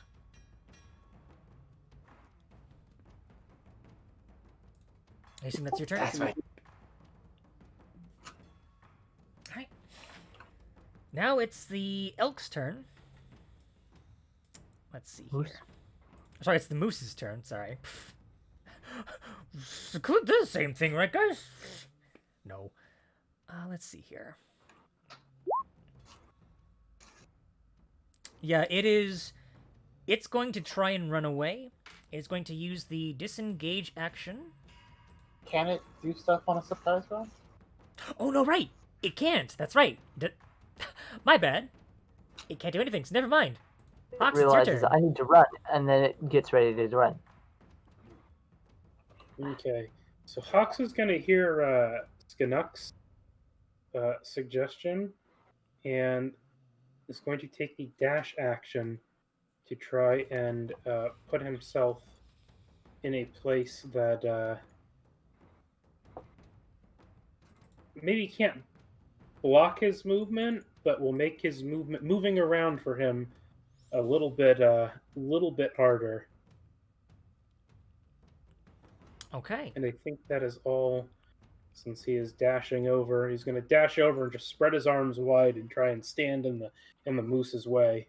Okay. Yeah, you ain't going nowhere, bub. Yeah, and it's enough of a surprise that he can't do anything to react. She can't react. The moose kind of looks every which way, trying to find a way, and as that happens, Skanuk. How hurt does this moose look? It took heavy damage from your first bolt, as well as Savage's longsword. It doesn't look very long for this world. You feel like another good solid hit could do it. We need to scream or something. That sounds dark. Guess I'm gonna hold my action for if it tries to run away, and I'll shoot it. Okay, you're holding your action. All right, Meepo. Healing word. What are you healing? The moose, What? so that we can hit it again. Okay. Go ahead and roll healing.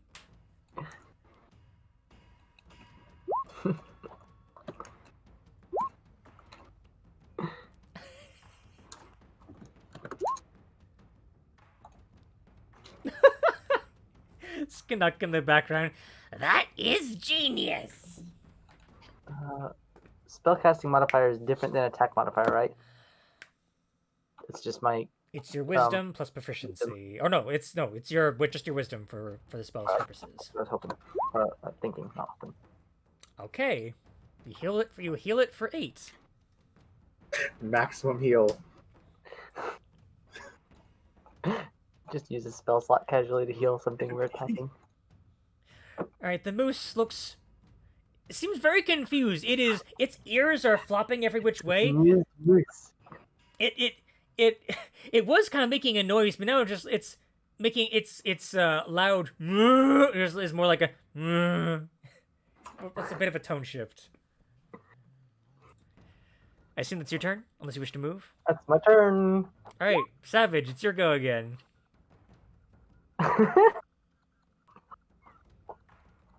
So, assume it's probably gonna. Let me roll something.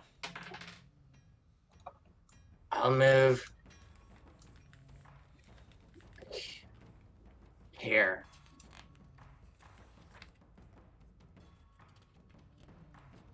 It probably get an attack of opportunity. It will. But it kind of block off its escape to the north. Hawks has the east, and the other two have the west. The only place it can really go is south. All right, that it will do. All right, or at least first it'll make an attack of opportunity on you. So let's see here. That's a 12 to hit. Does not. Does not. Okay. It tries to reach down and gore you with its horn, but you manage to scamper and like kind of dodge out of the way.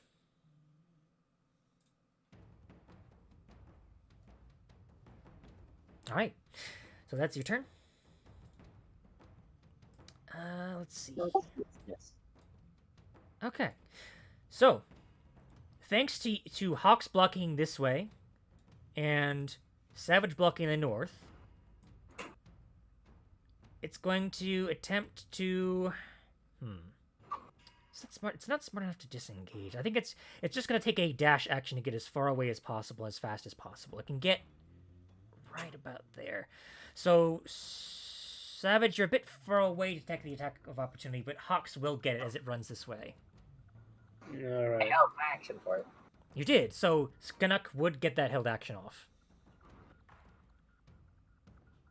All right.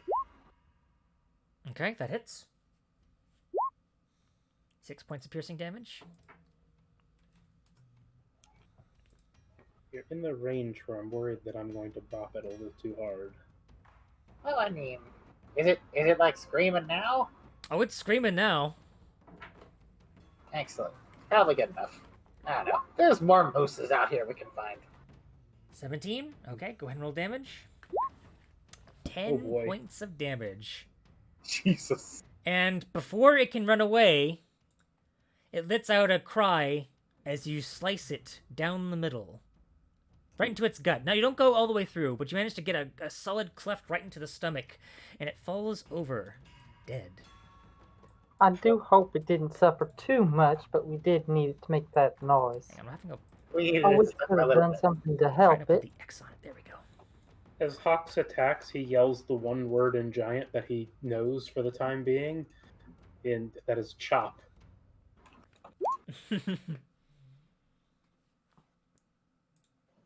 All right. That so ends combat. As you have slain the moose. So now we wait for the other moose, right? Are we gonna wait here tonight then? Yeah. I guess so. Does anyone have a tent?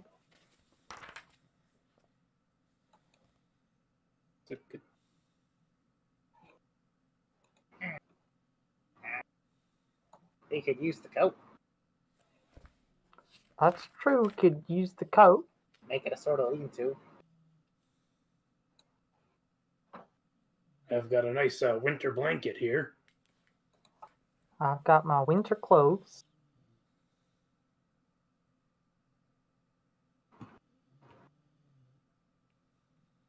I got a rope that we can use to use the trench coat and get some sticks, and we can make a little like teepee thing. Yeah, that sounds like a good plan. I'm covered in snow for camouflage. All I right. think, What were you gonna say, Mike? I'm sorry. Hawks will start helping set up the ropes to hang up the whatever makeshift shift tarp we come up with. I think Meepo's going to start doing what she can to prepare the moose. All right. So for anyone who's tending to the moose, go ahead and give me a survival check to see how much meat that you can harvest. And for anyone who is scouting around looking for, scouting around for like wood to start a fire and setting up the tent, go ahead and give me. You can either roll survival or you can either roll perception to find wood, or investigation. Nook is going to focus on the building personally because it's what he's. All right. What were you doing, Savage? I'm sorry. Looking for wood. The thing is, there's plenty of wood to go around. The problem is finding wood that's suitable for a fire. You're looking for like the small bits of wood, the bits that are like fallen off from the trees. But it seems like this area has already been cleared out of that, probably for desperate loggers who aren't willing enough to brave the woods due to the beast and are just probably to save time, like to make their weight lighter to run faster as opposed to carrying big heavy logs. So unfortunately you don't see many of the right kind of wood. As for you, Meepo, as you're carving into the moose, you manage to definitely do so in a way that gets you a significant portion of the meat. Let me roll something.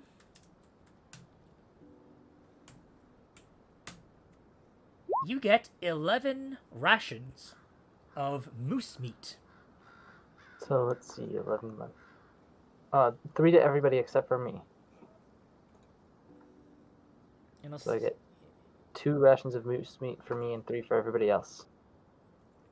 Correct. I've already got some rations in my pack, so maybe you should keep the third. I'll take 2. Well, how kind of you. I think I will then. Thank you very much. Alright. So that check was for the meat. Is there anything else you wish to harvest? There is the horns, obviously, and there is the pelt itself. The antlers.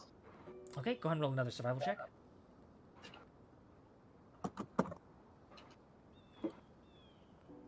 Who else is looking for wood? Alright, 15 survival. Alright, easily enough, you managed to carve off the horns just so you get the biggest ones. Yeah, of course, it's a female, so it's not as large as the bigger one, but it's just enough where it's like it should fetch you a decent price. Alright, Skanuk, you're right. You're building the coat tent. Easy enough.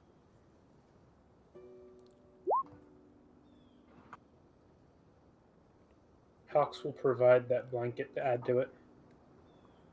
Alright. It seems like, though, without the fire, it's gonna be a bit of a difficult night.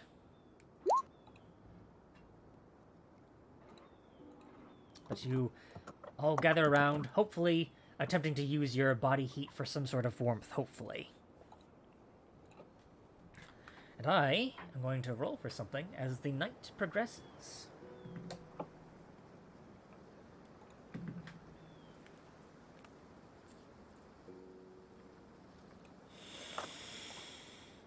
Well, we've got food on hand and good company, so Is someone gonna cook this meat or some of it? Cook it with What? You don't? We don't have a fire. You could make one. Here, We don't have any. I've got some other rations I can pass around. I'll hand everyone else a little bit of the hardtack that Hawks has. Here, this will fill you up. It doesn't taste very good, but it'll hold us over for the time being.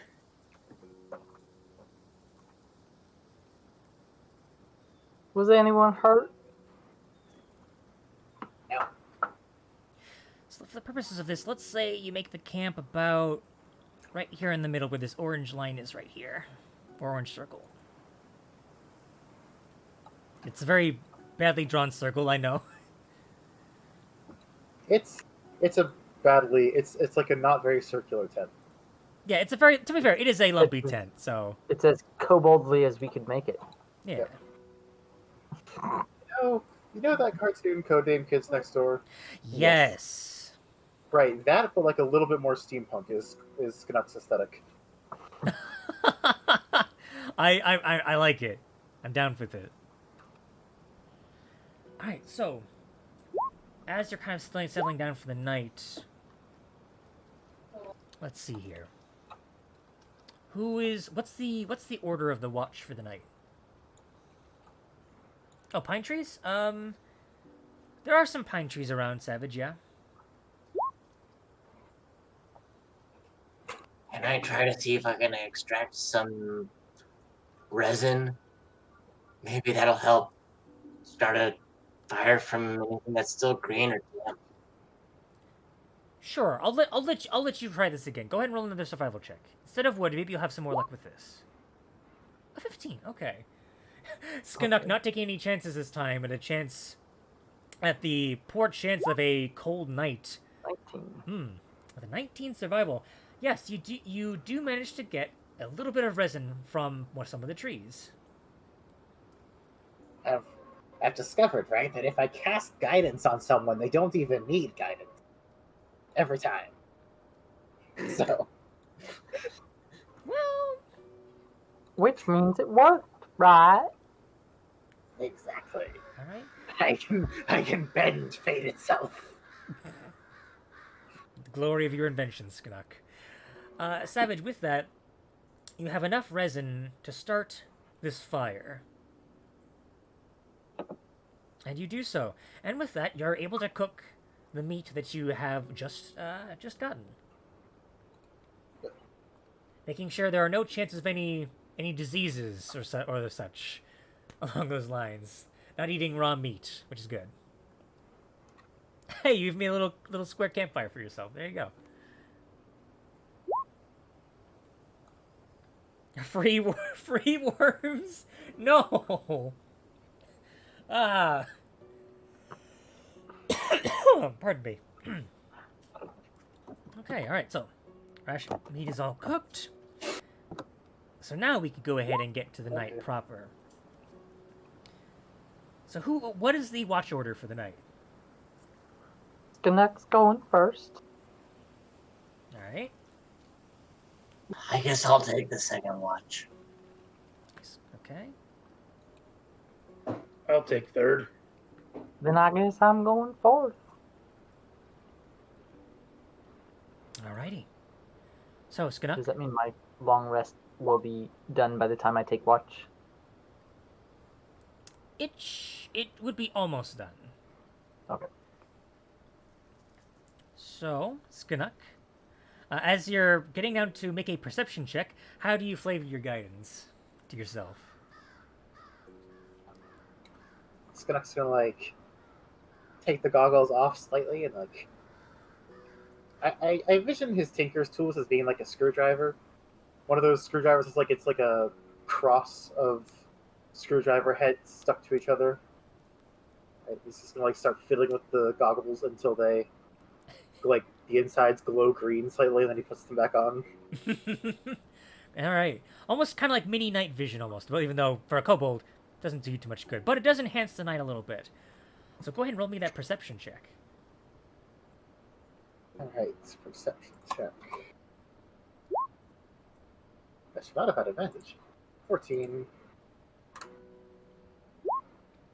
16. Okay.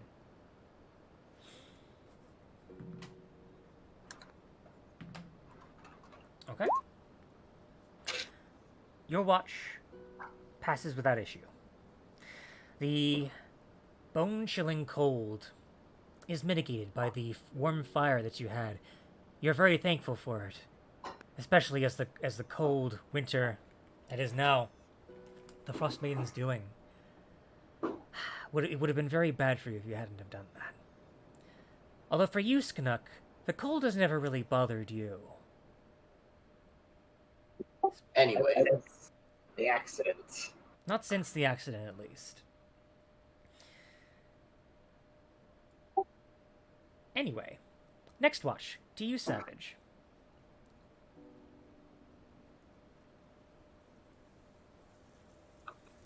perception check, I guess. Yes, sorry. I thought that was implied. My apologies. Sorry.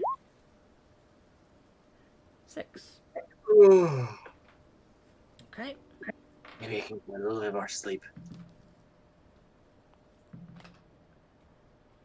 All right. Savage.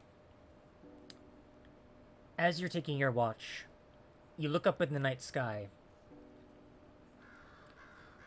and you hear what almost sounds like the flapping of wings.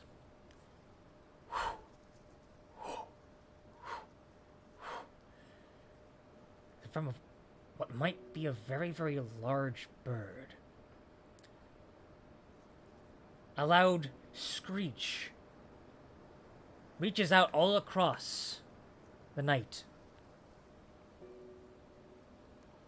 The very wind picks up around you.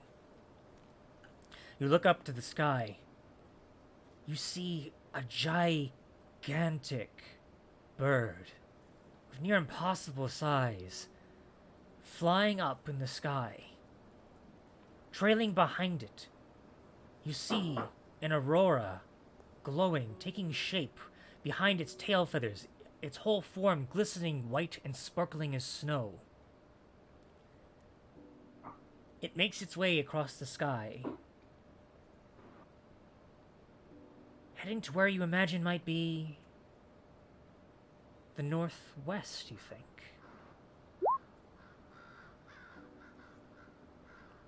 It's a terrifying sight, especially given how almost impossibly big this thing is compared to you.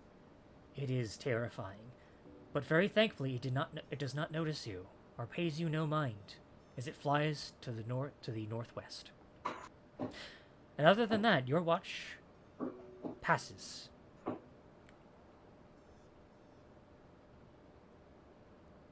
It goes to Meepo. Or no, where's it? Hawks. That would be Hawks next. Hawks. Okay. Hawks, go ahead and make a perception check for me. Oh boy.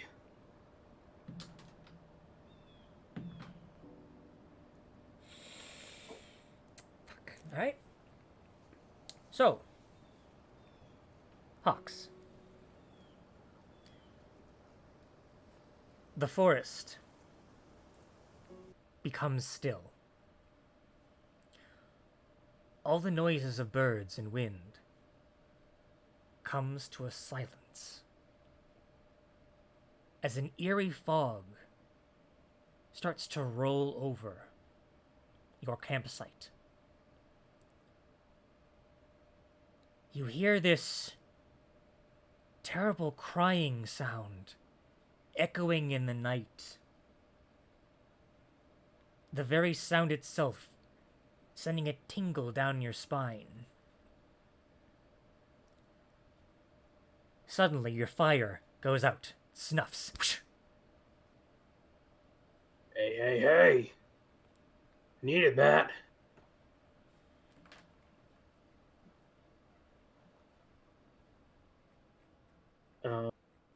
What do you do? Hux has a tinderbox, so he'll try to relight the fire for a second, and if that doesn't work, he'll wake up Skanuk. All right. See if he has any widgets or gadgets to put it out. All right. Go ahead Or and to make start it up. Go ahead and make a survival check for me.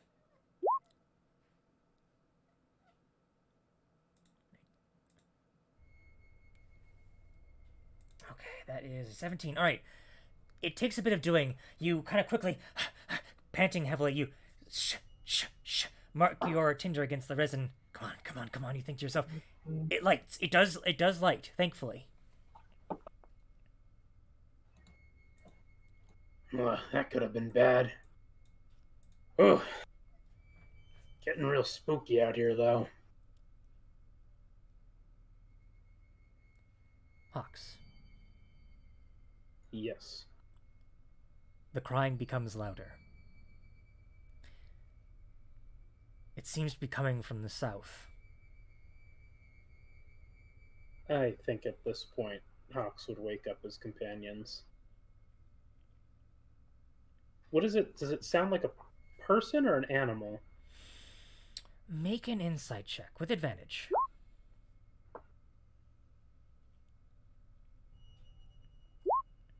Natural 20. It's definitely human. It sounds like you think it sounds like a human, or no, not a human. At very least a humanoid crying. Definitely feminine. But there's something wrong. There's an ethereal waver to it. Almost kind of sounds like crying in reverb. You feel a feeling in the pit of your soul. You should not be here. You have to get out. You feel danger. You feel that kobold instinct of danger just is screaming at you right now.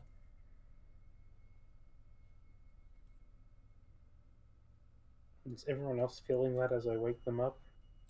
As they wake up, everyone feels it at this point. This overwhelming sense of dread. And now that everyone's awake, everyone else to make perception checks.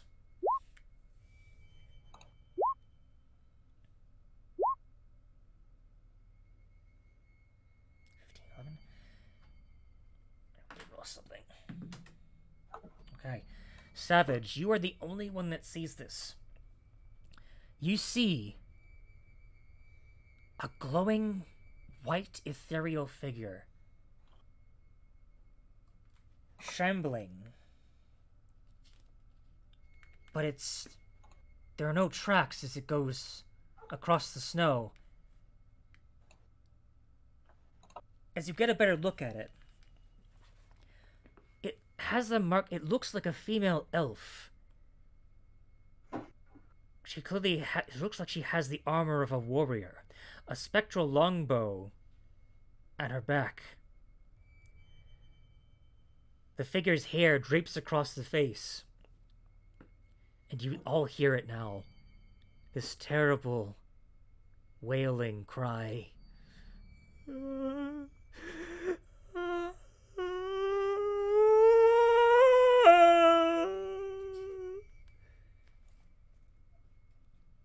As she walks through a tree.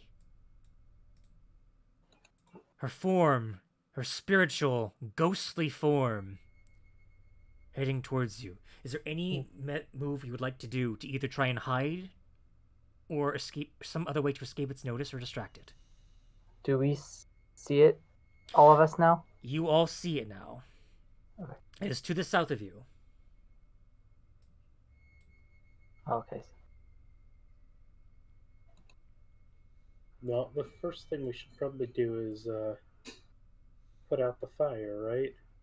It seems to be walking towards the fire, or floating towards the fire, rather. Well, or maybe instead of putting out the fire, we step back and watch what it does. We're gonna have to take the coat with us. Either way, Hawks is gonna get behind this tree and draw one of his hand axes and attempt to hide. Okay. Meepo's gonna take the coat and move back this way.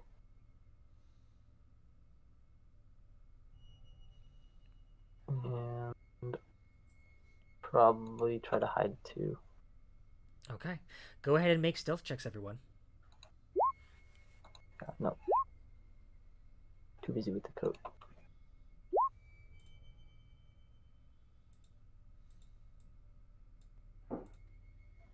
Okay. Let me double check something.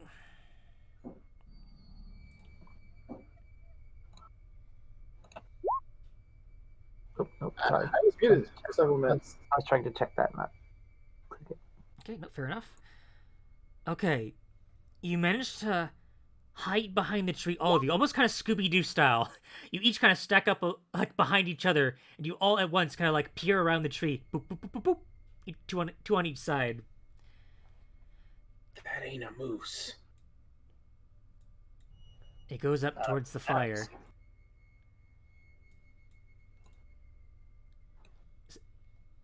As it looks towards the fire, you still see that ephemeral long hair in front of its face, but as it tilts its head to look at the fire, you see a horrifying visage of a scarred, tattered female elven face and these glowing red eyes.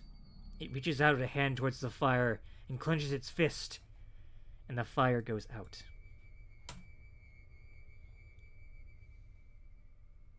Did you take the tent with you?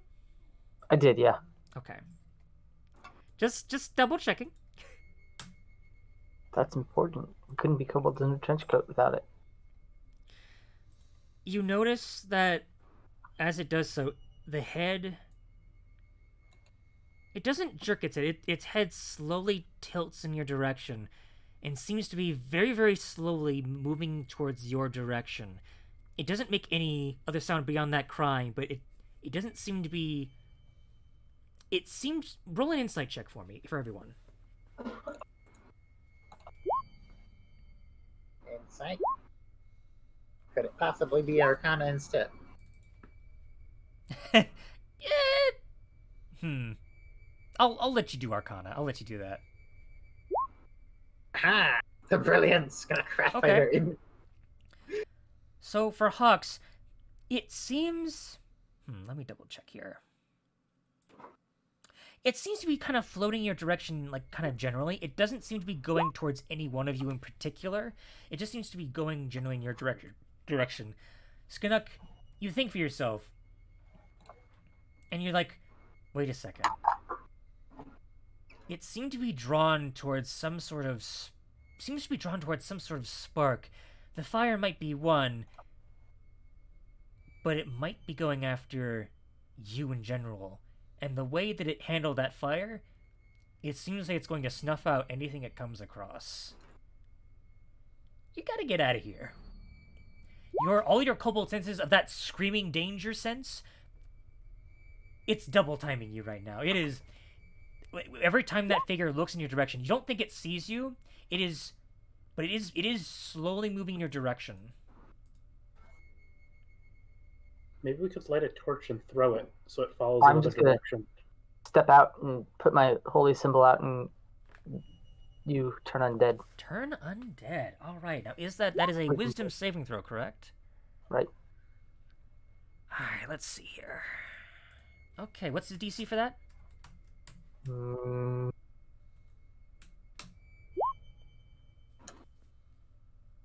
Because that might not make it. Probably my spellcasting. It's spellcasting DC. Okay. So what's your spell save DC? Spell save DC is 14. 14. It does not make the save. Good. Okay. As you step out, the eyes lock onto you, and as it starts to open its mouth as if to let out a horrible scream, you hold up your holy symbol of Eldath, the symbol of the waterfall breaking Eldath, into a help pond. us. Get out of here. Go on, get. Get. All right. As it suddenly it holds its arms in front of its face and screams, "Ah!" as it flies away. This campaign is going to be about all of us converting to Eldath, isn't it? At this point. So, it Not is just written. us. Everyone. That was one nasty varmint. All right, so let's see here. Double checking. Turn undead. Spend its turns trying to move away as far away from you as it can. Can't move anyway. Will use the dash action to try to escape from the effect to prevent its moving. Okay, so it's basically dashing away as fast as it can. You get the sense Obviously, this is not permanent, so either you guys can stay where you are and hope that it goes far enough away where it leaves you alone, or put some distance between yourselves. We'd be heading deeper into the forest doing that, but You would. You could also. You were also interrupted in the middle of your long rest as well. Right. We want to get somewhere else, probably. Okay. In well, that case, oh, go ahead, Mike. What were you gonna say? in that case, if it's running away somewhere that way, Yes. maybe we should head east and try to get towards the edge of the forest. Actually, sorry. No, it was Oh, no. Okay, it is heading that way. Or Okay. west. Head west and get towards the edge of the forest. Sorry. Right, that is west. Right. Yes, I said east, and because I don't know my left from right. And No. left It's from fair. back. It's Common fair. problem among all kobolds, including myself. Yeah, what's direction? You Which don't is why need that when left you're. hand and right hand means hardly anything. Both hands could be the left hand. Okay. Perfect. So, you go ahead and make your way to the west. All you hear is the horrible crying just fading away into the night as you no longer see the figure. You get close to the edge of the forest, closer to where the town is. At this point, you're pretty sure that you're safe. At least you think so. You can't quite see the village yet, but you're close enough. You think you're close enough to the edge where it's safe enough to be. If you ran, you'd get there very quickly.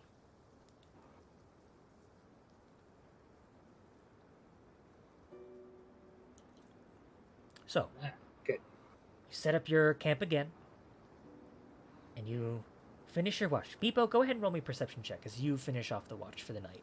Right.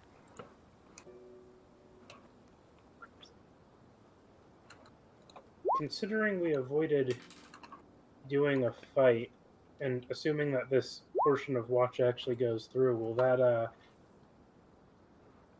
qualify us for the long rest still, or? Well, no, because you were interrupted. This is you resuming your rest, so it wasn't the rest before. That's what I'm saying. Is if we are we able to finish it, or do we need to like? Oh, you're able. Start- Sorry, you're start You're from able to. scratch. You're able to finish it. You don't have to restart it. Good. So this last watch will be the end of the long rest. Okay.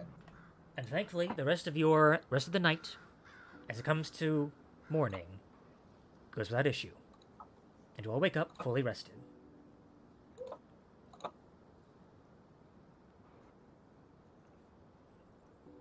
So, you wake up. Do you resume your hunt for the moose? I've been thinking, and I'm wondering, what does this have to do with what was going on in that other town?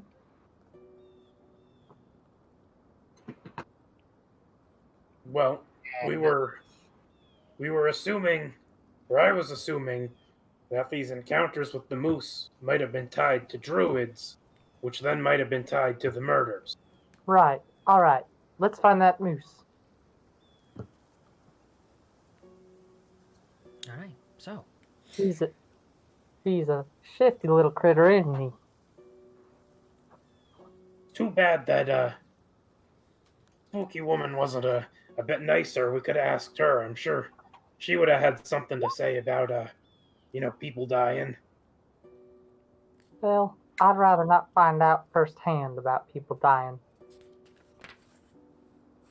Secondhand is better, if you ask me. And that's not even fun to start with.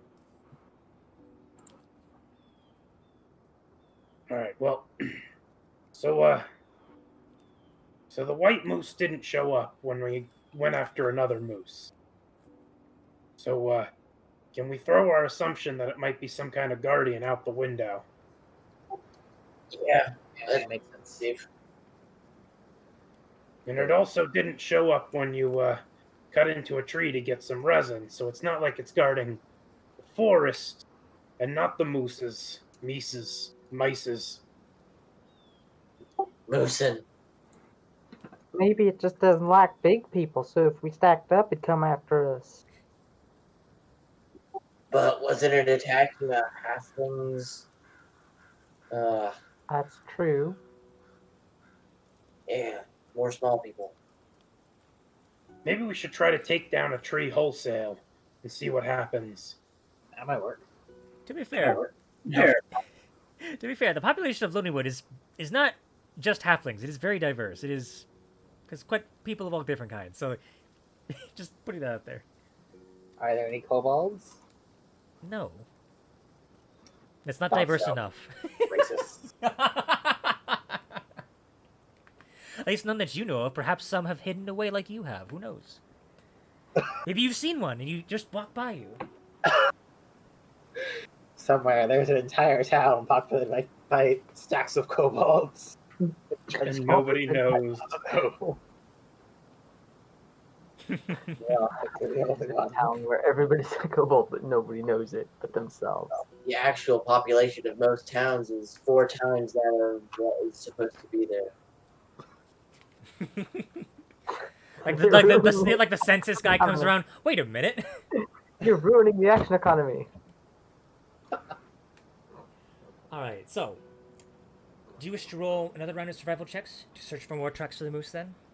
Yes. Okay. Give me those survival checks. Meepo, you're getting guidance.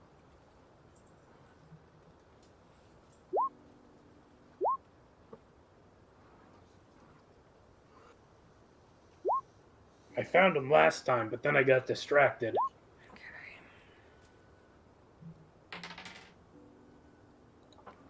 Okay.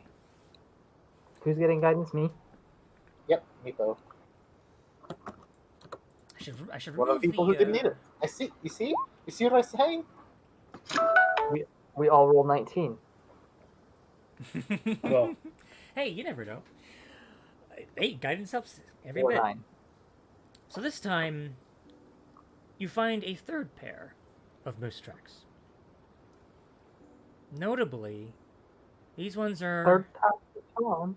notably these ones are larger than the bull moose's tracks that you had found, and noticeably as well, the tracks have a little bit of blood. Well, that's more promising and more disconcerting. Noticeably, go ahead and make us. Actually, no. With your survival checks being as high as they are, I'll say for the one who was guidanced, you would notice that the blood doesn't seem to be it doesn't seem to be from that of a wound. It just seems to be dripping from the sides, oddly enough. Like you gather somewhere to the sides of the tracks in a way where it's like. Moose is saving people, and they just don't understand its intentions. Or maybe it's dripping with blood because it's murder. And, That's a possibility. and from the check, don't moose antlers do that thing with the, they shed them a little bit and I don't know. Was that just deer? Right. I'm not too familiar with moose in particular, but they do have big antlers. so you guys are coming this way.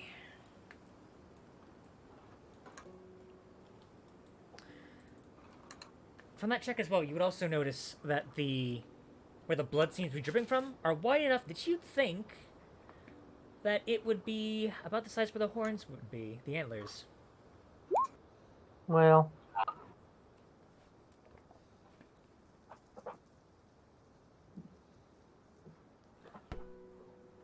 let's just follow these and find out what we're dealing with. Savage, do you want to go first? I know you're gung ho about these altercations. I just look at Meepo, like, what? But, alright, I'll go first. Hey, just think, it's got four ankles for you to worry about. Yeah. All right. So you follow the tracks, and this leads you a bit deeper in the forest. It's kind of going the same way that you had went to follow the female moose's tracks, but it goes a slight direction where the forest gets even thicker. And you start to hear noises ahead of you. You hear this sound that kind of goes kind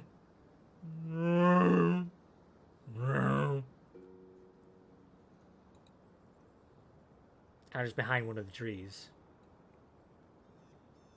For anyone who would like to make a nature check for me, or animal handling, or survival, your choice.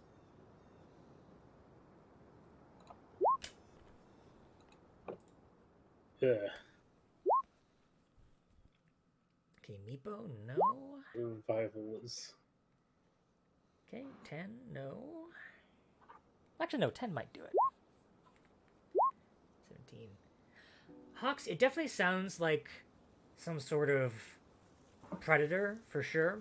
You're not quite sure which one exactly. Savage and Skinnock, that's a bear. Specifically, it sounds like a brown bear. And as you look around the tree, you can clearly see a brown bear is kind of making its way around the tree, trying to pull some low branches off and gnawing at them. That ain't a moose. Snuck is going to start climbing the nearest tree. But is there anything in the tree the brown bear is attacking? No, it seems with your check, it seems like it's just hungry and it's kind of gnawing on the tree. It does seem to notice you though. It kind of sniffs.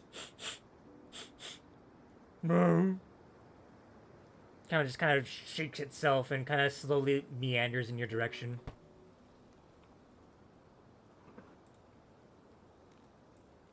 Yeah, let me get a bear on screen. Bear. No. Attention, it isn't it is unbearable. As it slowly lumbers towards you, what do you do? I think Meepo is joining me in the tree. Yes, I'm up the tree. All right, you're climbing and climbing and climbing. Hawks and Savage, what do you do? Doesn't seem hostile yet. It just seems to be kind of going up towards you. I think Hawks will give it space, but otherwise, maybe like skirt around it this way. All right. How about you, Savage? I'm gonna give it some. Are there any like berries around? Honestly, go ahead and make me a survival check real quick. Or, yeah. Ooh. I mean, in the harshness of winter, you don't think there'd be any anyway. Like, it's probably why the bear is munching on those trees. There's not a whole lot right now, and you did, considering that you probably like took out like a potential source of food. Maybe it's Could I give it my moose rations? that's definitely it. Does as you kind of take it out, it just kind of stiff. It kind of like lumbers towards you. Go ahead and make an animal handling check for me. Oh no. 8. It kind of like snarls and go ahead and make me a strength saving throw as it lumbers towards you. Oh, you as it lumbers towards you, you kind of like try and brace yourself, but it ducks its head under, and bam, headbutts you upward into the air. You tumble back 1, 2, land in the snow, and the bag of your rations gets knocked out of your hand. How many rations do you have in your inventory?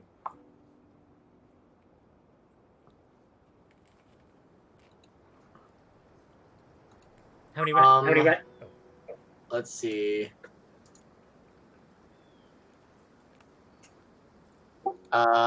With my explorer's pack rations and the rations from the moose that we got, that's a total of 13. Okay, you lose. Let's say. Let me roll. Let me roll something. You lose 3 rations as they are knocked out of your hand, and the bear starts to scarf them down. You manage to scurry away just in time to avoid getting chomped on. But you do lose them as the bear kind of eats on them, giving you time to escape if need be.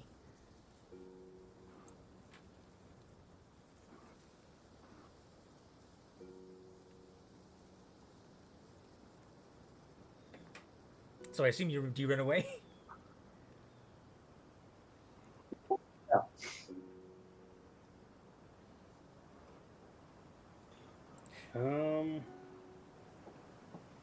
What is Hawks thinking? Hawks is thinking that for the time being, he's gonna keep going around this way, and he's gonna try and see if the bear continues to watch him or not. It doesn't seem to be paying attention to you. It seems to be mostly focused on the food, and which it is scarfing down very quickly. You figure if you waste any more time, it'll probably turn its attention towards you again. Okay, so Hawks is gonna move out over this way and try and find a place to hide over here. Okay? For everyone else who's trying to stay out of the way, you can either hide or run away. And if you do hide, make a stealth check for me. Oh. Oh god. But we can also add the The Golden Emboldening Bond Bond, that you had before. which is a D4. Savage is the knight. Okay. 6. Okay. The natural 20 okay. does nullify a failure. So that'll be 8 for Hawks. And Okay. 6 for Meepo. And 15... No. 16 for 16? Skanuk. Okay. With a natural 20, and Skanuk's success as well, the bear does not seem to be paying you any mind as it scarfs it up. It kind of looks around, kind of sniffs, and lumbers away.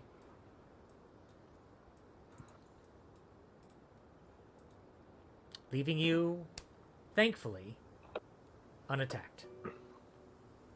I will give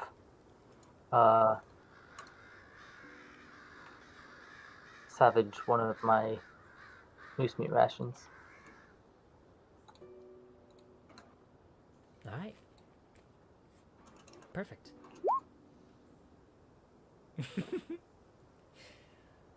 All right. So, I assume you continue on and follow the tracks. Right. All right, let me get you all together. Everybody now. I mean, if we find the moose, we can replace the rations, right? Maybe. All right, hang on. Sorry, give me a second. I just realized that I did not hide some things on this map. Give me just a moment. Oh no. That's terrifying. That's terrifying to me. Ah, don't worry about it. It's fine. It's just a couple of friendly people coming to help us out. It's just a couple of crazy guys. What's that? Maybe it's like some Seven buried food, or like a treasure. Hmm. Sorry, this is gonna take just a little bit. That is actually a compelling argument. Kicking Skanuk, myself. do you have a grappling hook? I feel like we could use one. We go up trees a lot. Maybe. Let me look. Snuck's gonna start like digging through his Dungeoneer's pack. Right? I believe you do have one from your Explorer's Pack, right? I have a Dungeoneer's pack. So I've got pythons, but not a grappling hook. Okay. Maybe we should find one or make one. Yeah. Or 4. Yeah. I'll see about that. Doing that.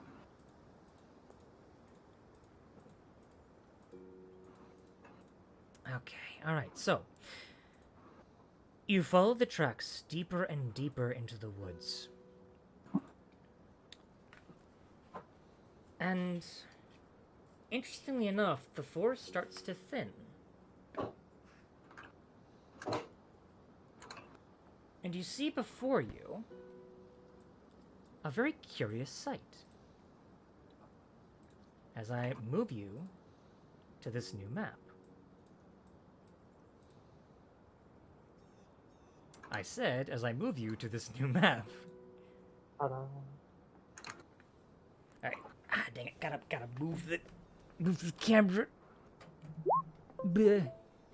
That is an extremely curious sight. Oh. Magic.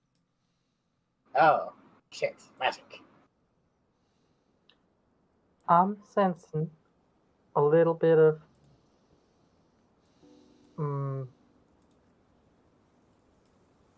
tampering here with something, but I couldn't, for the life of me, tell you what. Okay, that should be good enough. There's no one around, right? Yes, as you're looking around, you look at what appears to be some sort of sacred ground of some kind. As you're coming up towards what appears to be some sort of hewn staircase. It appears to lead to it's kind of like this large circular indentation in the snowy hillside. Rising up from the middle of this circle is a triangular gnomon of beautifully carved crystal that stands 20 feet tall. A 10-foot high berm hugging the circle's eastern edge has evergreens growing around and atop it, sheltering what looks to be a sarcophagus buried under snow and enclosed by a half circle of pale blue crystal pillars. North of the berm is a delicately carved gazebo made of marble, and south of it is a row outward-facing white marble statues atop granite pillars. This What are the appears to be... statues? Oh, sorry, go ahead. Okay. I was gonna ask what the statues were of. They appear to be... As you look at the statues, they appear to be elven in design. They appear to be definitely represent elven figures. Does the gazebo look hostile? You know, you gotta... Roll me an insight check. I'll humor you. That's a shifty gazebo. Oh my god.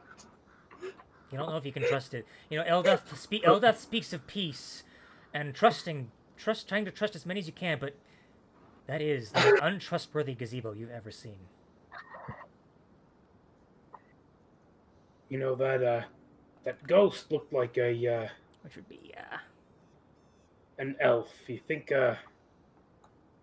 think she's buried here?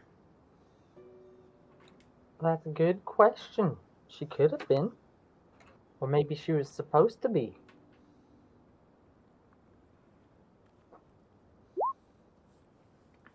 Do the statues look like they're wearing the same sort of armor she was? They do indeed.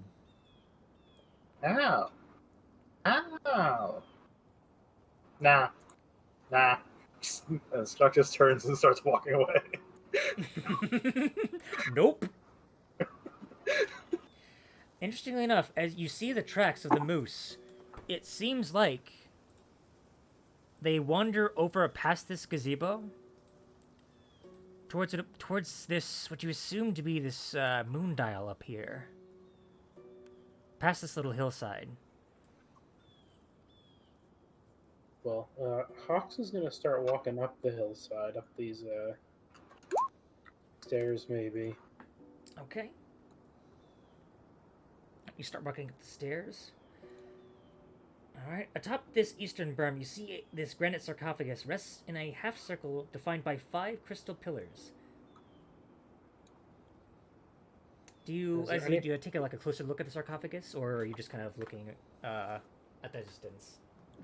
I want to take a look at the sarcophagus.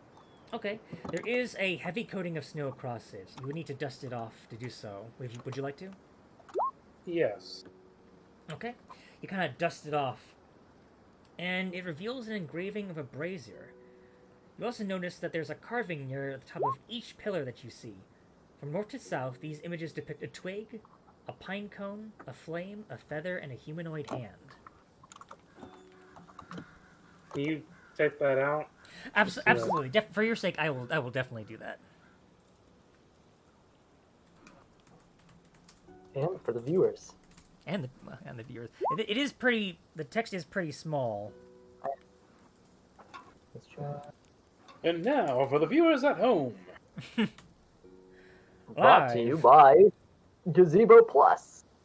Gazebo Plus. Twig. The best gazebos in town.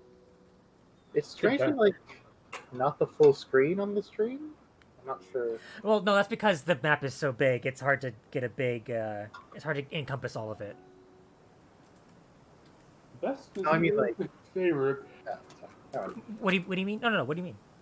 I mean, like parts of the text, like not the chat scroll. The chat scroll on the top. are kinda cut. Oh, I see what you mean. Oh gosh. Well, that's not too bad, but it is noticeable. Hang on. I wonder if I can fix that. Oh gosh. Not sure. This is me learning things and trying to fix them. Hold on. Does that Well- do it? No, it does not. It just made it worse. Well, most of this is That's good. That's Pretty good easy to follow enough. the How's that, There we Michael? Is that better? Let's fix the chat scroll. Okay, that's good. Okay, that's good. Perfect. Okay. All right, so you see now in chat, depicting atop each pillar a twig, a pine cone, a flame, a feather, and a humanoid hand, which I now have to scroll back down in the camera. There we go. Interesting.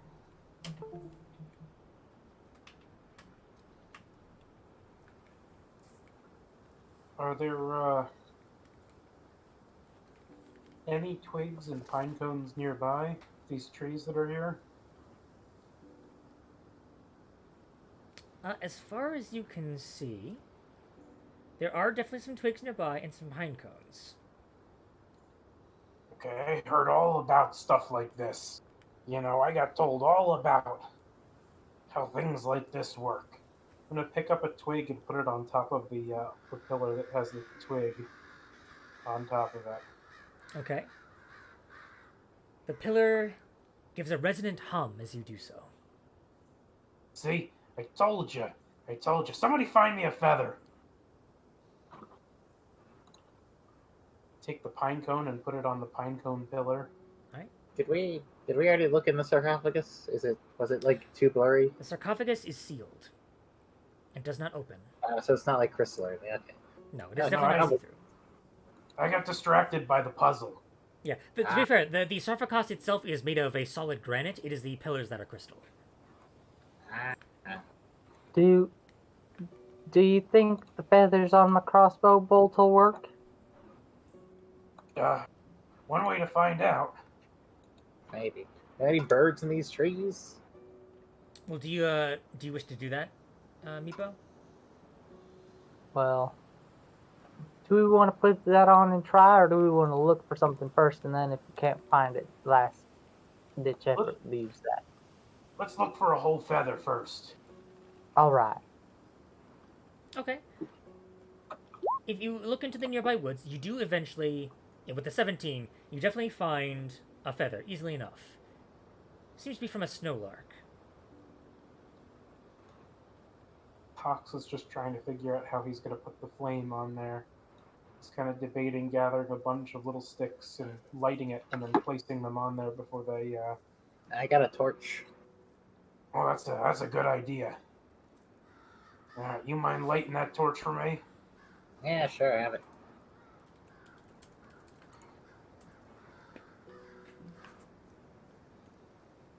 Let's get that feather up here too. You find something good? Oh yeah, I have a feather here, right here. Excellent. Now let me have that. All right. You Here you all right. go. You put the feather in and the torch. You know, all the stories I've heard about adventurers doing adventurer stuff. I mean, one adventurer in particular, but adventurers in general. Learning to do stuff like this is important. And Hawk is gonna slap his hand down on the hand thing. Okay. Let me see here. As you put the torch and the feather in, both hum resonantly. As you put your hand down, there's no response. Did I put the correct hand down? You put your other hand in, no response. Right hand in, put your hand in, right hand in. Make a religion check for anyone who wants to. I surely do. I don't think my religion's good. Oh, I've actually got a +1 here. Race.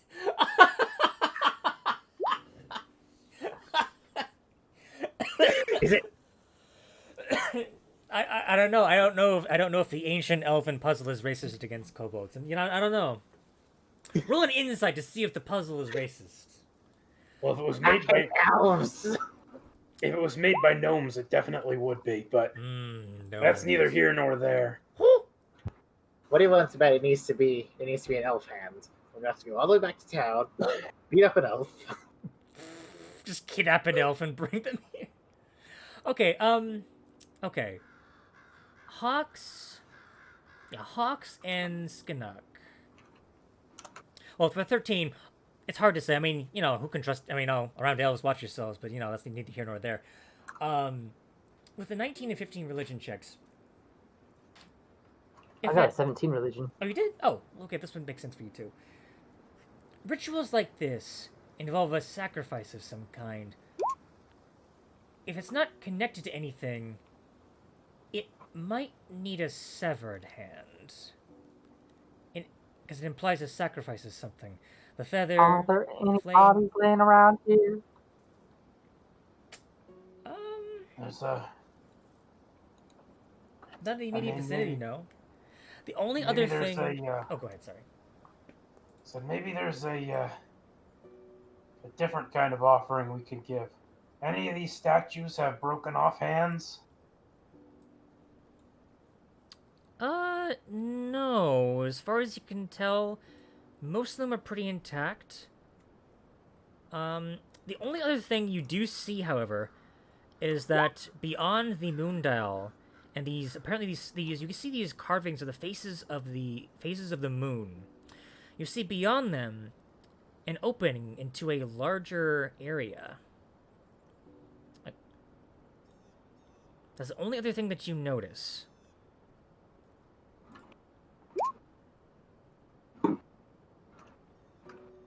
And noticeably, that's where the tracks of the moose go into.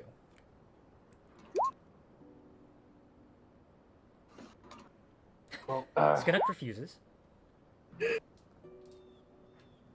let's Well, Skinnock, why don't you stand on the outside, and if the moose comes after you, you can get it, or you can run.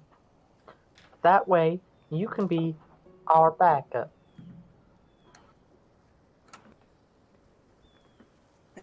Snook is like spends a long moment considering standing out here next to what is clearly the grave of that undead elf if it comes back. Hawks is gonna move over to this statue up here and take a look at its hands. Okay, go ahead and give me an investigation check. Okay, 18. The hands appear to be in some form of reverence as it's holding out its arms. But you also get the sense that its arms are kind of pushed out as well. Almost as if it's some form of protection, like it's saying, like, perhaps stop, like come no further, coming out to the north. And what about these guys down here? Those They're guys all as well. facing to the southeast. Yeah, these ones right here. These ones seem to be more of a reverent pose. They seem to be their heads bowed, kind of bowing towards the sarcophagus. But like I said, pretty much intact as far as you can tell.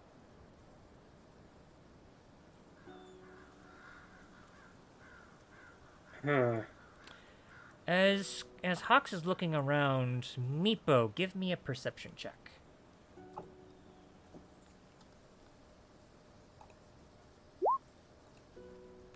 $14.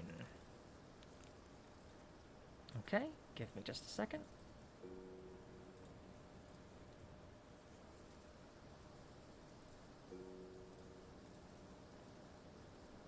I was gonna say earlier, I see this giant blacked out half of the map, and I don't like it. Don't worry about it. I know what horror Jim's gonna hide there. Well, unfortunately, speaking of horrors, it makes sense that you would see this first, Meepo. Getting ready to turn undead again. Meepo, you hear a shuffling sound coming from in this space that you cannot see. It is this appears to be a smooth kind of granite wall that is held up aloft by pillars, and it seems to have been broken in, almost like a cave-in of some kind. You see, stepping out from the rubble, a face that you hoped that you would never see again. A white moose, standing at about 12 feet tall. Its fur caked in blood. Alright. Its white, its black eyes stare at you. Y'all, I'm just gonna leave. I mean, isn't that what we came here for? You will Theoretically, go no further. What? The mouse screams out at you. Ravison demands your demise. See, I told you it had something to do with her. So, I'm gonna have everyone roll initiative. However, it is 11:20. Does everyone want to go a bit later, or are you good with stopping in here and picking up next week? I am fine either way. How are you feeling, Caleb? Good. You're good for it? I didn't. Sorry, you cut out on my end. I'm sorry. I didn't. Yeah, You're good? Okay, cool. I'm good to go. I'm fine. All right. Same. Let us commit violence against. Well, I was thinking this was. We were thinking this was like a guardian spirit, but it's clearly an abomination. So let's just kill it. All right. Let's No regrets. How about this? All right. Yep.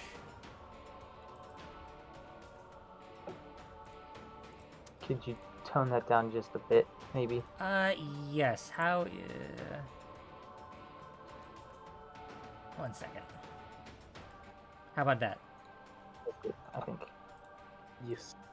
All right. All right. So it is in fact going last. This. X on the moose. Cross it out. Right. I didn't tell you this before, but I think I may have once run into this particular moose, and it didn't turn out too well. Just a Ah. fair warning. What happened? Talk later. Ow. Yeah. That bad, huh? Let's talk more fighting. As Hawks, it is your turn first. Okay. Range-wise... Hawk says, how big is this ledge? The ledge itself isn't too steep. It's maybe like 5 feet in depth. It's not too bad, even for your size. Okay, so Hawks is gonna get up to here. I'm still gonna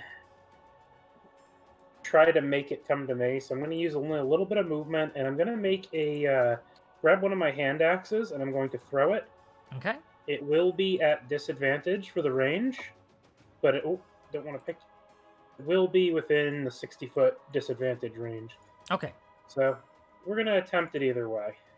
All right. Go ahead and make that roll for me. Throws the hand axe, a 12. Okay. A 12 will still hit.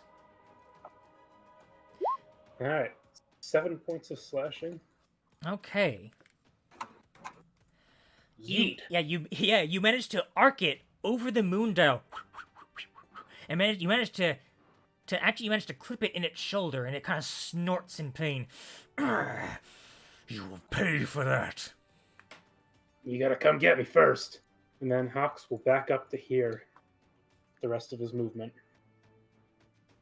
Alrighty. Meepo, it is now your turn.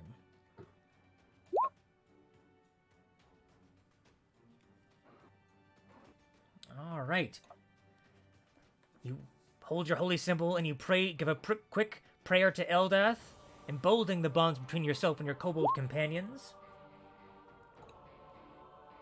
Hey, sorry, can't speak. It's sanctuary yourself. Hey. Skin up. Well, God help us. Help us all. Let's see, what's the range on this one? Alright, let's see. 60 feet. Okay, so Smack's gonna scurry up here. Not standing on the thing, on the sarcophagus, because that sounds like a really bad idea. Alright. Fairy fire. Okay.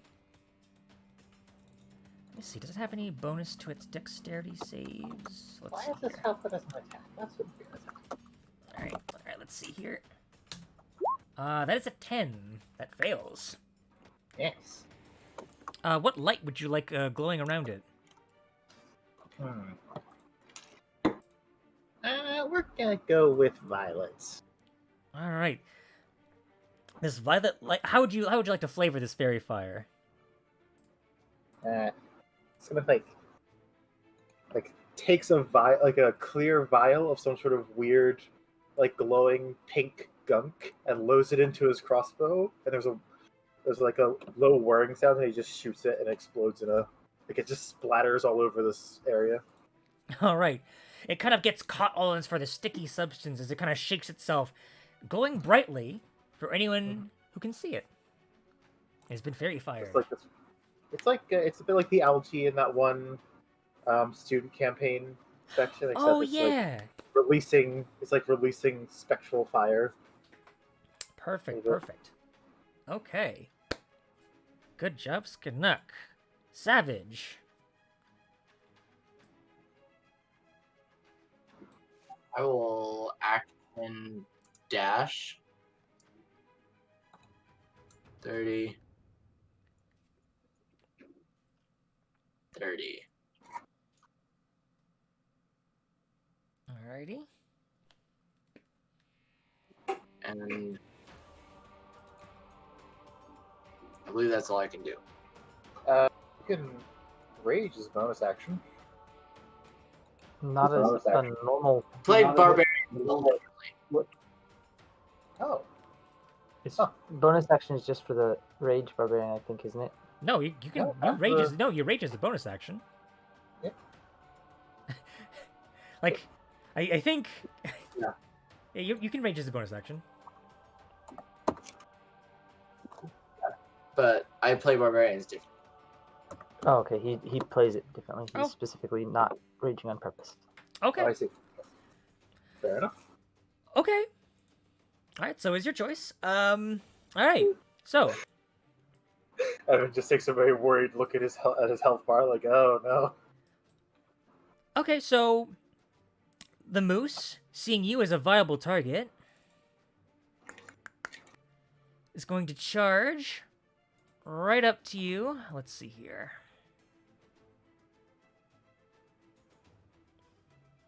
Okay, yep. Alright. Boom, boom, boom. Ka-doom, ka-doom, ka-doom, ka-doom. It's going to make an attack against you. Specifically with its antlers.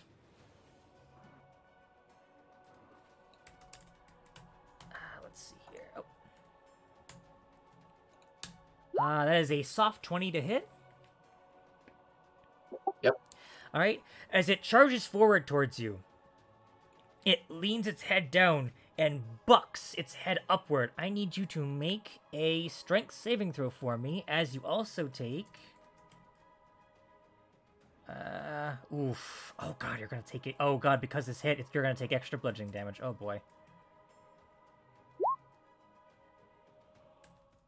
Okay, thankfully you are not knocked prone. Although, you do suffer 25 points of bludgeoning damage.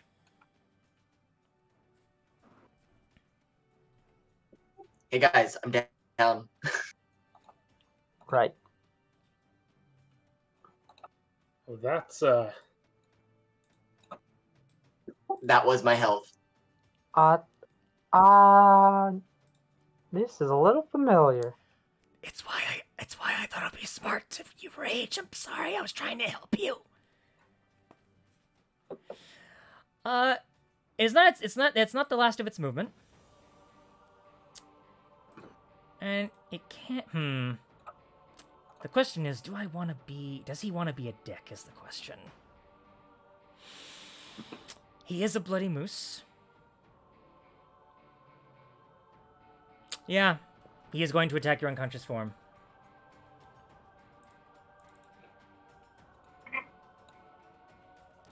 Do.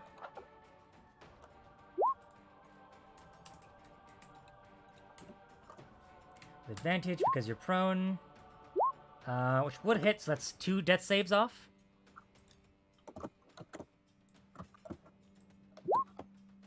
It's gonna use the rest of its movement to go this way. As it stomps its hoof down on Savage's unconscious form, it looks directly towards the rest of you. This is but the first blood that will be drawn. In the Frost Maiden's name, you will all die. And that is his turn. Fox, it's your turn. all right. So Hawks is going to raise his battle axe and shield. He's going to step forward, and I am going to use my action surge. Okay. This thing already has I already have advantage against it because of the Fairy Fire, yes. fairy fire, and one of my attack rolls will get a D4 with the Emboldening Bond, yes. emboldening bod. Yes. Right, yes. Also, saving throws also get the D4, so death saving throws count. All right. So that's going to be two battle axe attacks at advantage, Okay. and that 18. I might as well add the D4. Well, no, I'll save it because it's once per turn. You get the D4, right? Yeah, once per turn. Okay, yeah, okay, so both Okay. of those will hit, so go ahead and roll your damage. Only 4 on the first one, but 7 on the second one. So 11 total. Okay, 11 points of damage. All right. Seeing Savage fall, you let out a cry as you slash across the chest. Slash again in the same spot in an X shape. It bellows out a furious snort as it looks down at you with fury in its eyes. I assume you stand your ground? Yes, I will stand my ground. I'll put up my shield and brace for its attack. All right, Meepo, it is your turn. Savage, live! Alrighty. Go ahead and roll that healing.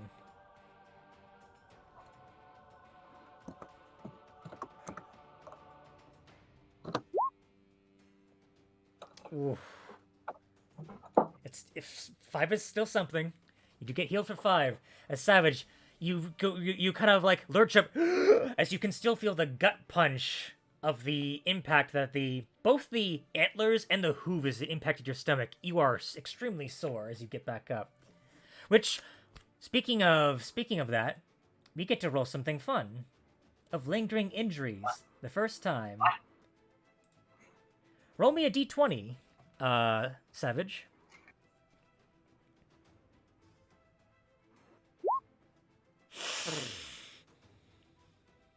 As you get up, you start blinking, and you put your hand near your eye. You kind of blink a couple times, and you curse to yourself. That frickin' moose took out your eye with one of its antlers. You have lost an eye. Yee. So for clarity, I'm gonna copy paste this in chat.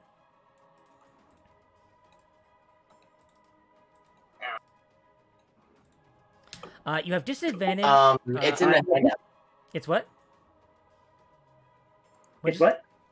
Oh, What did you're bringing up lingering injuries.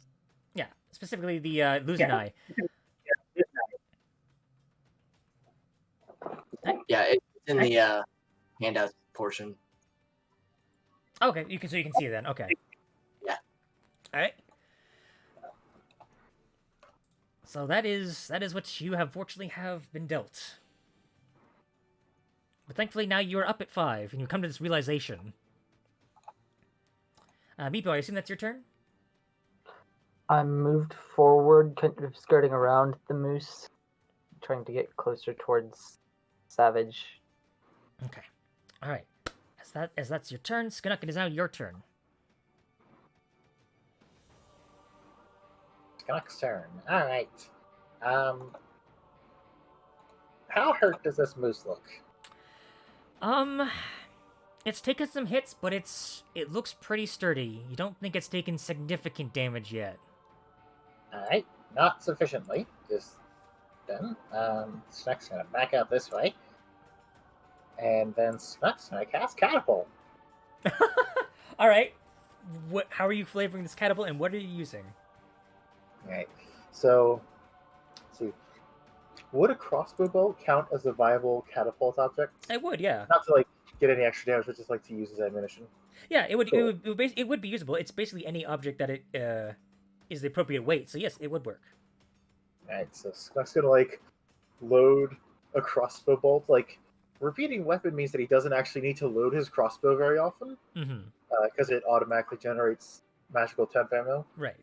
But for this, he loads a real one and like turns a knob built into the side of the crossbow, and it starts like vibrating ominously.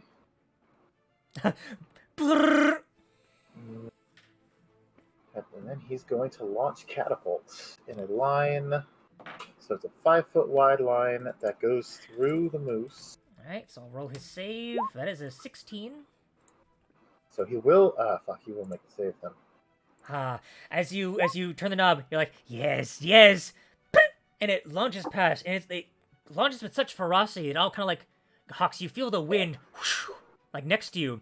Unfortunately, the moose, seeing this, manages to duck out of the way, and it hits the wall past it, embedding Oh, itself. As the catapult bolt, oh, sorry, not the catapult bolt. Well, it is the catapult bolt. As it shatters upon impact. Well then, Oh man, that would have been a really good amount of damage too. Sorry, man. that's fine. There's always more. All right, Savage, you are now back up with the furious realization that this beast has cost you an eye. How do you respond? With rage, of course. Rage.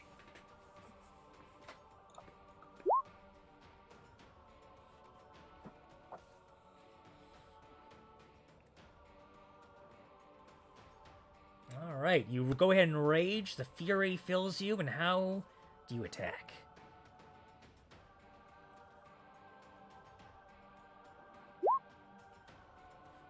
Very good. That will You hit. have advantage. You do have advantage. It could be a natural 20. Okay, it's not, but it's still good. All right. 11 points of damage. All right, as you take, Plus one because it's the +1 because it's a +1 long Ah, yes, That- correct. that gave me. All right, so that's an extra 1 point onto that. All right. The blade in your hand almost seems to vibrate a little bit. and you manage to slash across its hind section. And it leaves a long gash. At this point, now the creature is looking decently hurt.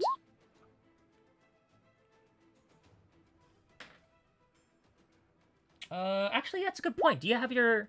Oh, it does have it? Okay, that's good. Alright.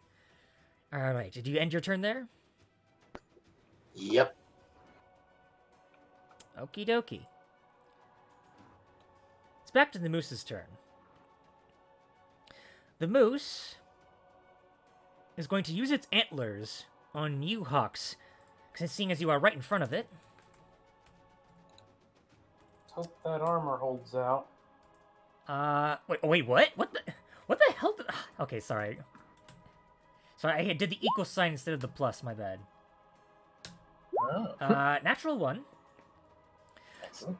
So it like, kind of bucks its head upward to try and catch you, but you manage to use your shield, and you bonk it away. Or wait, do you have a shield? I'm sorry.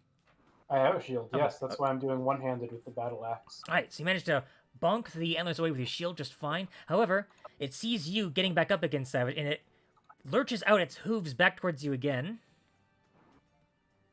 Actually, before it does that, I'm gonna roll an intelligence check for it.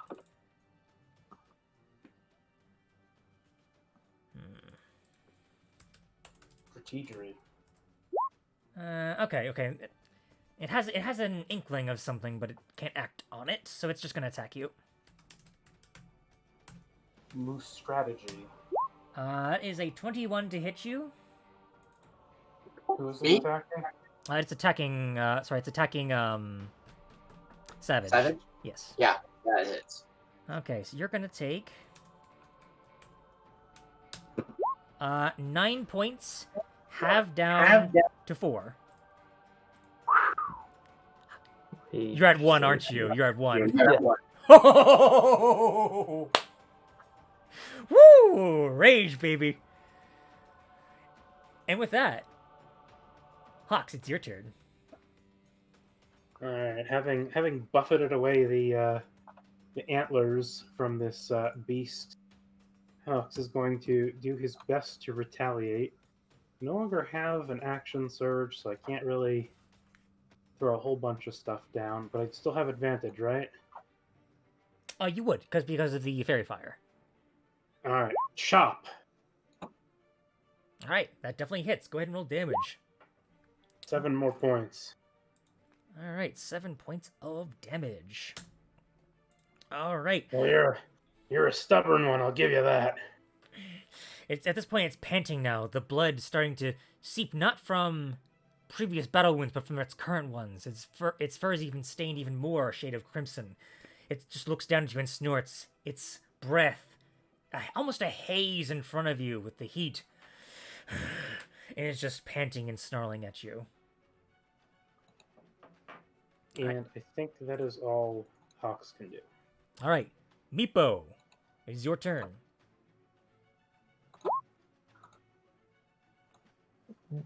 Don't worry, Savage. I'm coming. Okay, as you do so, you are getting out of its reach. Yes, but I used Balm of Peace to avoid getting an opportunity attack. Oh, sorry. I did not read that. Okay. She's so balmy. Yeah, as you run past, you hold aloft your symbol of Eldath, and the moose, as it goes to strike you, Calm yourself. I'm helping him. it just seems to. It almost seems like it's too tired to lift up its hooves to strike out at you. Just kind of nudges it ahead in your direction, seemingly too tired to do so. You managed to escape. So. And 2d6 plus 4. That's a fun channel divinity. That's Not just- as fun as Twilight Sanctuary. Yeah, that's not gonna lie, it's kind of busted, but it's fun. But yeah, okay, yeah, man, 10 hit points. Back up, Savage. Boop, boop, boop. So it's at 11 now. Ooh. And a good thing too. Barbarian. Barbarian. That was my action, and I don't think I have any bonus action spells, but let me look. Healing word is, but that's Healing word is a bonus action. It is, yes. Yes. pretty much it. Might as well do it on Barbarian again. Alrighty. More healing for the barbarian. 7. Alrighty. Good. Alright. At the end of your turn. I assume that's the end of your turn, Meebo? Turn, yeah. Alright. Skanuk, it is your turn now.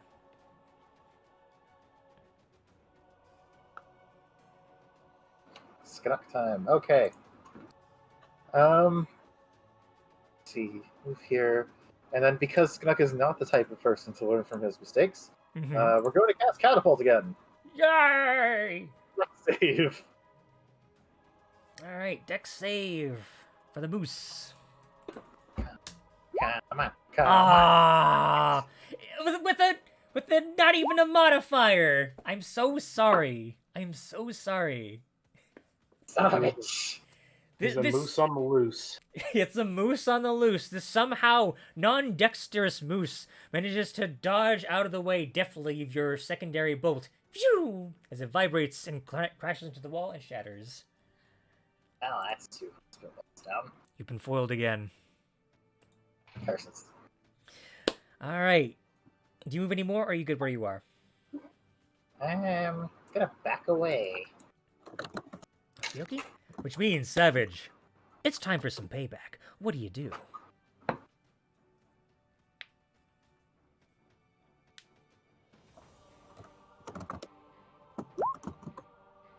Oh boy, is it? So, we get to the fun other end of lingering injuries. You can inflict them on your enemies as well with a natural 20.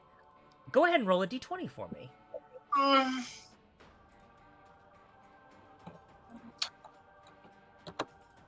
It would have been a 7 though, because I have disadvantage on attack rolls with one eye.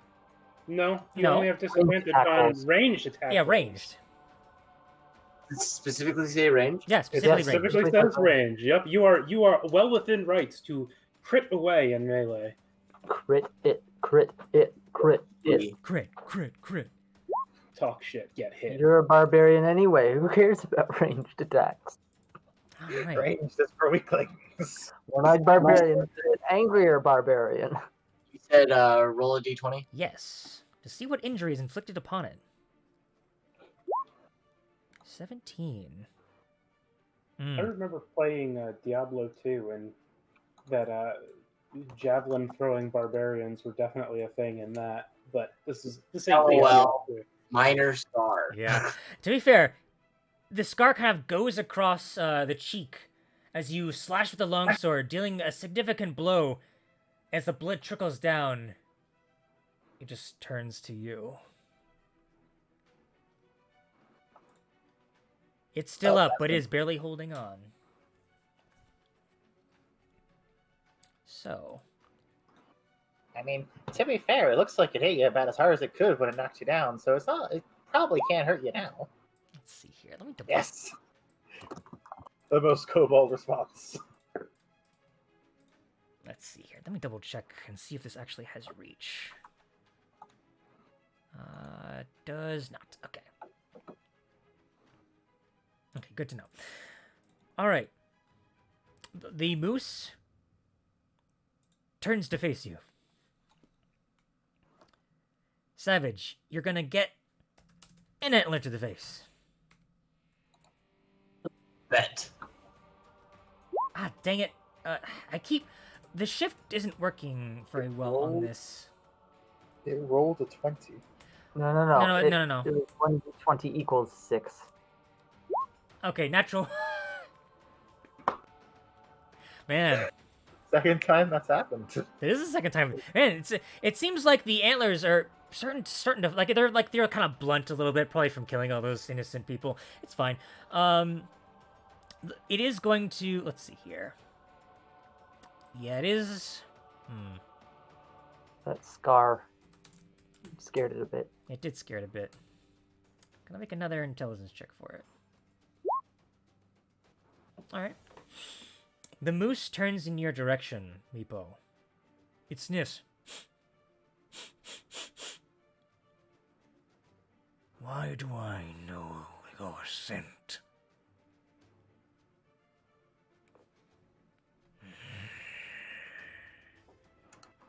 You should be dead.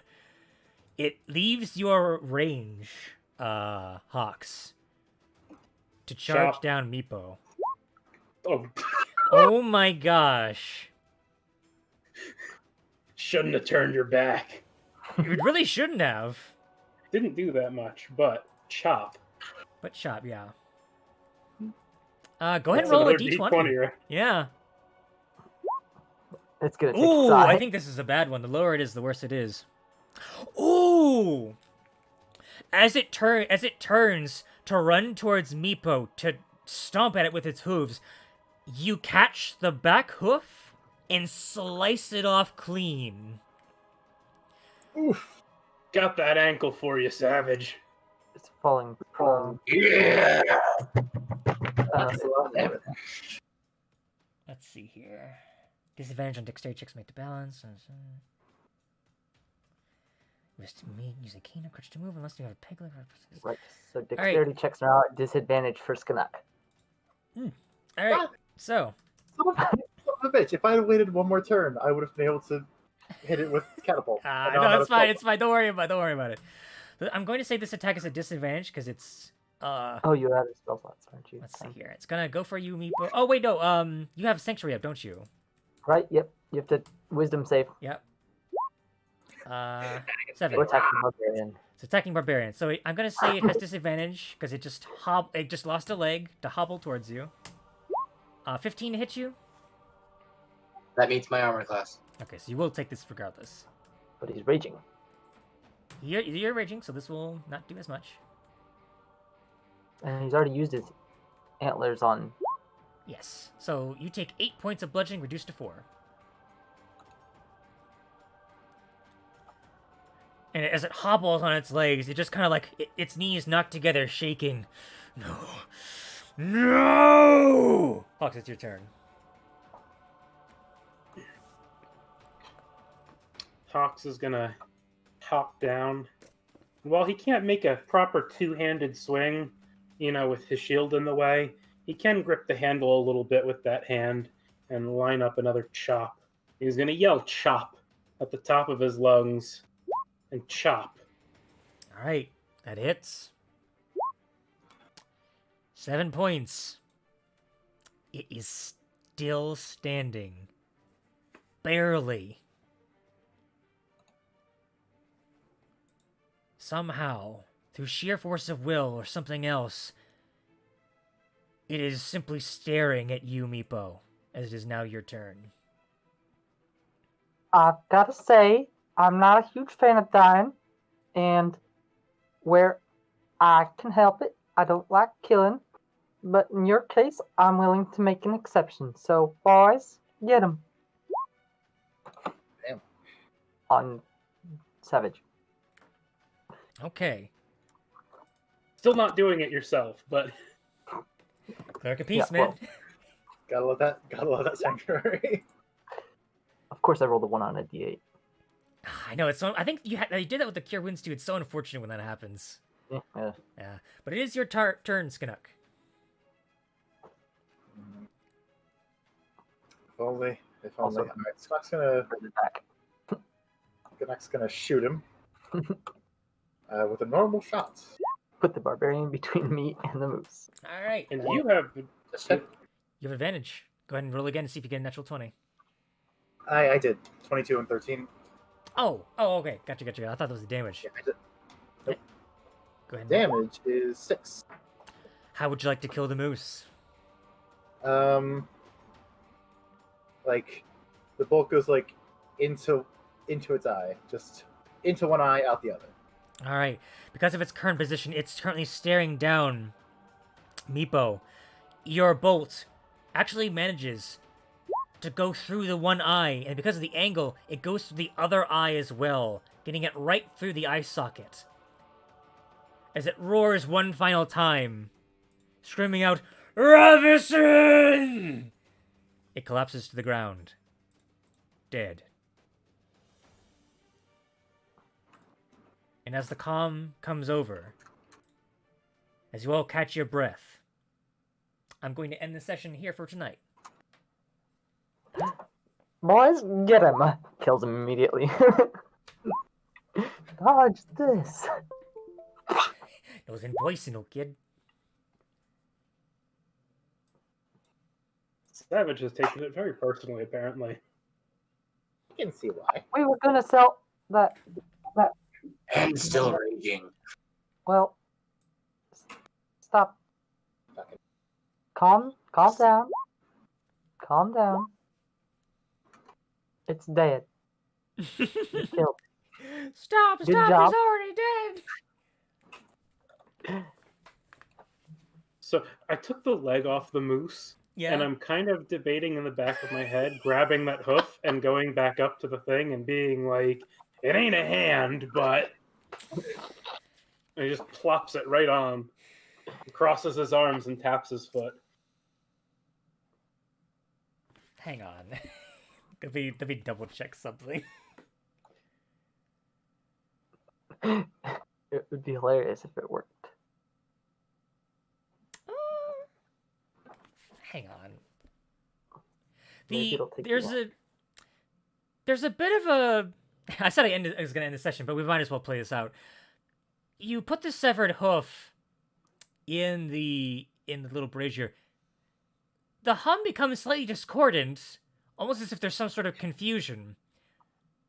But after a moment or two, it matches the hum of the others.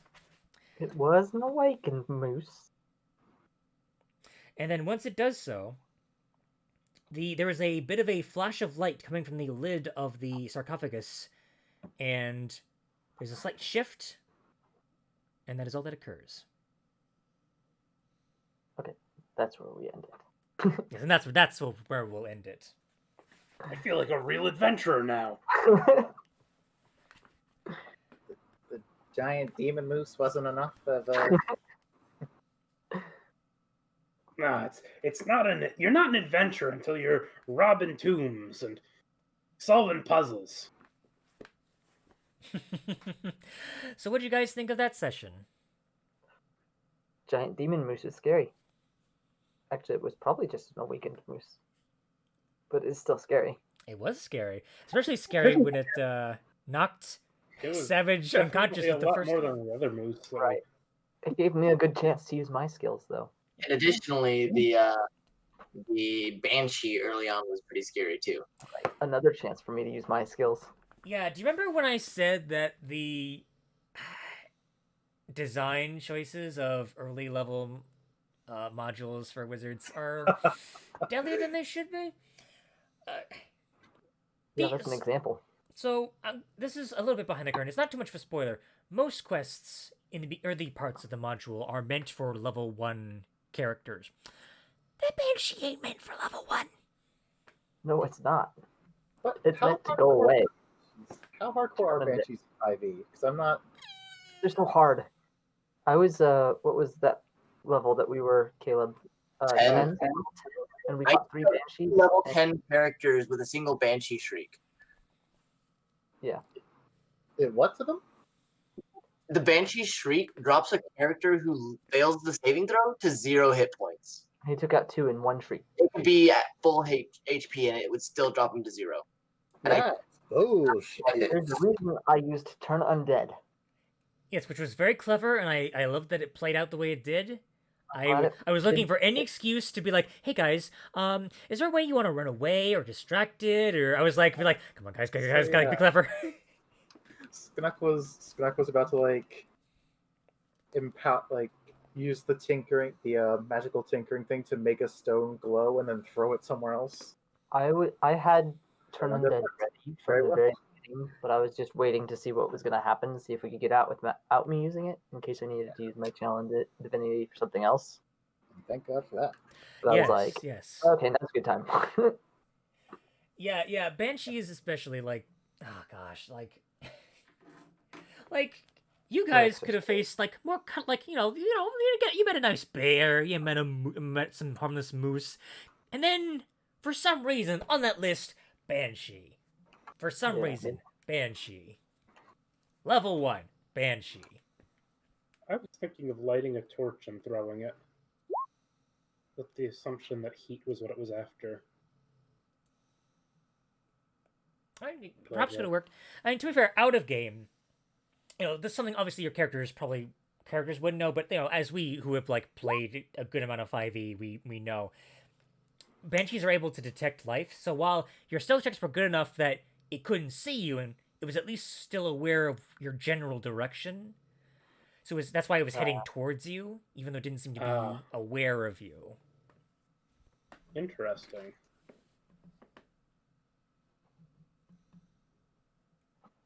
Yeah, so that's why that was. But I mean, we're a bunch of DMs here. We know a few things. There's no harm in saying that. I can't say that I've necessarily actually considered running a Banshee. I've always turned to like Ghost and Shadow as my kind of like go-to spooky boys. Yeah, she's strong. Also, if you run the Ghost, possess the strongest character physically. Oh, I had a session where a Ghost did possess the party's ranger, and it was a group of people who were very, very in good humor with each other, and the immediate response was, okay, we knock him out now. And so they immediately dogpiled the party's ranger with non-lethal blows and knocked him out to get the Ghost out of him. Beautiful. So, yeah, and there was definitely a cleric in the party who could have turned it, or any number of things that could have happened. They chose to knock him out, defeat the Ghost, and then get him back up, is what they chose to do. Wonderful. I ran a game where there's a similar situation where the Ghost inhabited the party's fighter, and there was a cleric. But the cleric did refused to use his channel divinity to turn the Ghost, and the fighter proceeded to TPK the rest of the party. Well, why? Oh, was that your? Oh, I know which one you're talking about. Yeah. So that was pretty abysmal on everyone's end. Oof. Oh man. I just the speed with which everyone was in agreement to knock the ranger out was like that was I feel I've heard this story, and I think I heard that it was like a very early session with that group. Yeah. It was. I mean, bear in mind too that this was an 8-person party. It was a huge party, so it was just immediate dogpile by 7 other characters. It was something. Yeah. That same party had a moment where there was like 5 or 6 quasits in an attack that were all invisible, and without knowing where they were, it was in person, so we had a battle mat set up, and I had terrain drawn out on the battle mat. And without knowing where they were, the party bard was just like, yeah, I'm just going to YOLO a shatter, and picked the spot, measured it out, and hit all of them. They were all within range of that one point that she picked. Mm. And I just kind of had to sit there and lean on my hand and be like, wow, there goes that encounter. That's Or the game that I run with Steven on Thursday nights. One of the first encounters with his first character, he was playing a homebrew scarecrow race, and for some reason I decided, hey, let's throw something pretty difficult at them. Let's throw 3 swarms of crows. Scarecrow has a racial ability that all avian creatures will bypass him within like a 30-foot radius. No, it's like specifically crows. So like swarms are flying towards them. They're like, oh no! And then they just like beeline the Scarecrow like the ants in the Kingdom of the Crystal Skull, Indiana Jones, the ants. and then just keep on flying by and nothing happens. And I'm just like, Well, there goes that encounter. Ah, so they have crow sight. It's not blind sight, it's crow You sight. the next encounter is using the swarms of crows, but it's swarms of sparrows this time. Right. It's like, I Swarms can't of do anything about sparrows, guys. You gotta fight them. Swarm of hummingbirds. Swarms of swarms of hummingbirds. magpies, swarms of pigeons, swarms of seagulls. Swarms of seagulls are like the devil. Oof.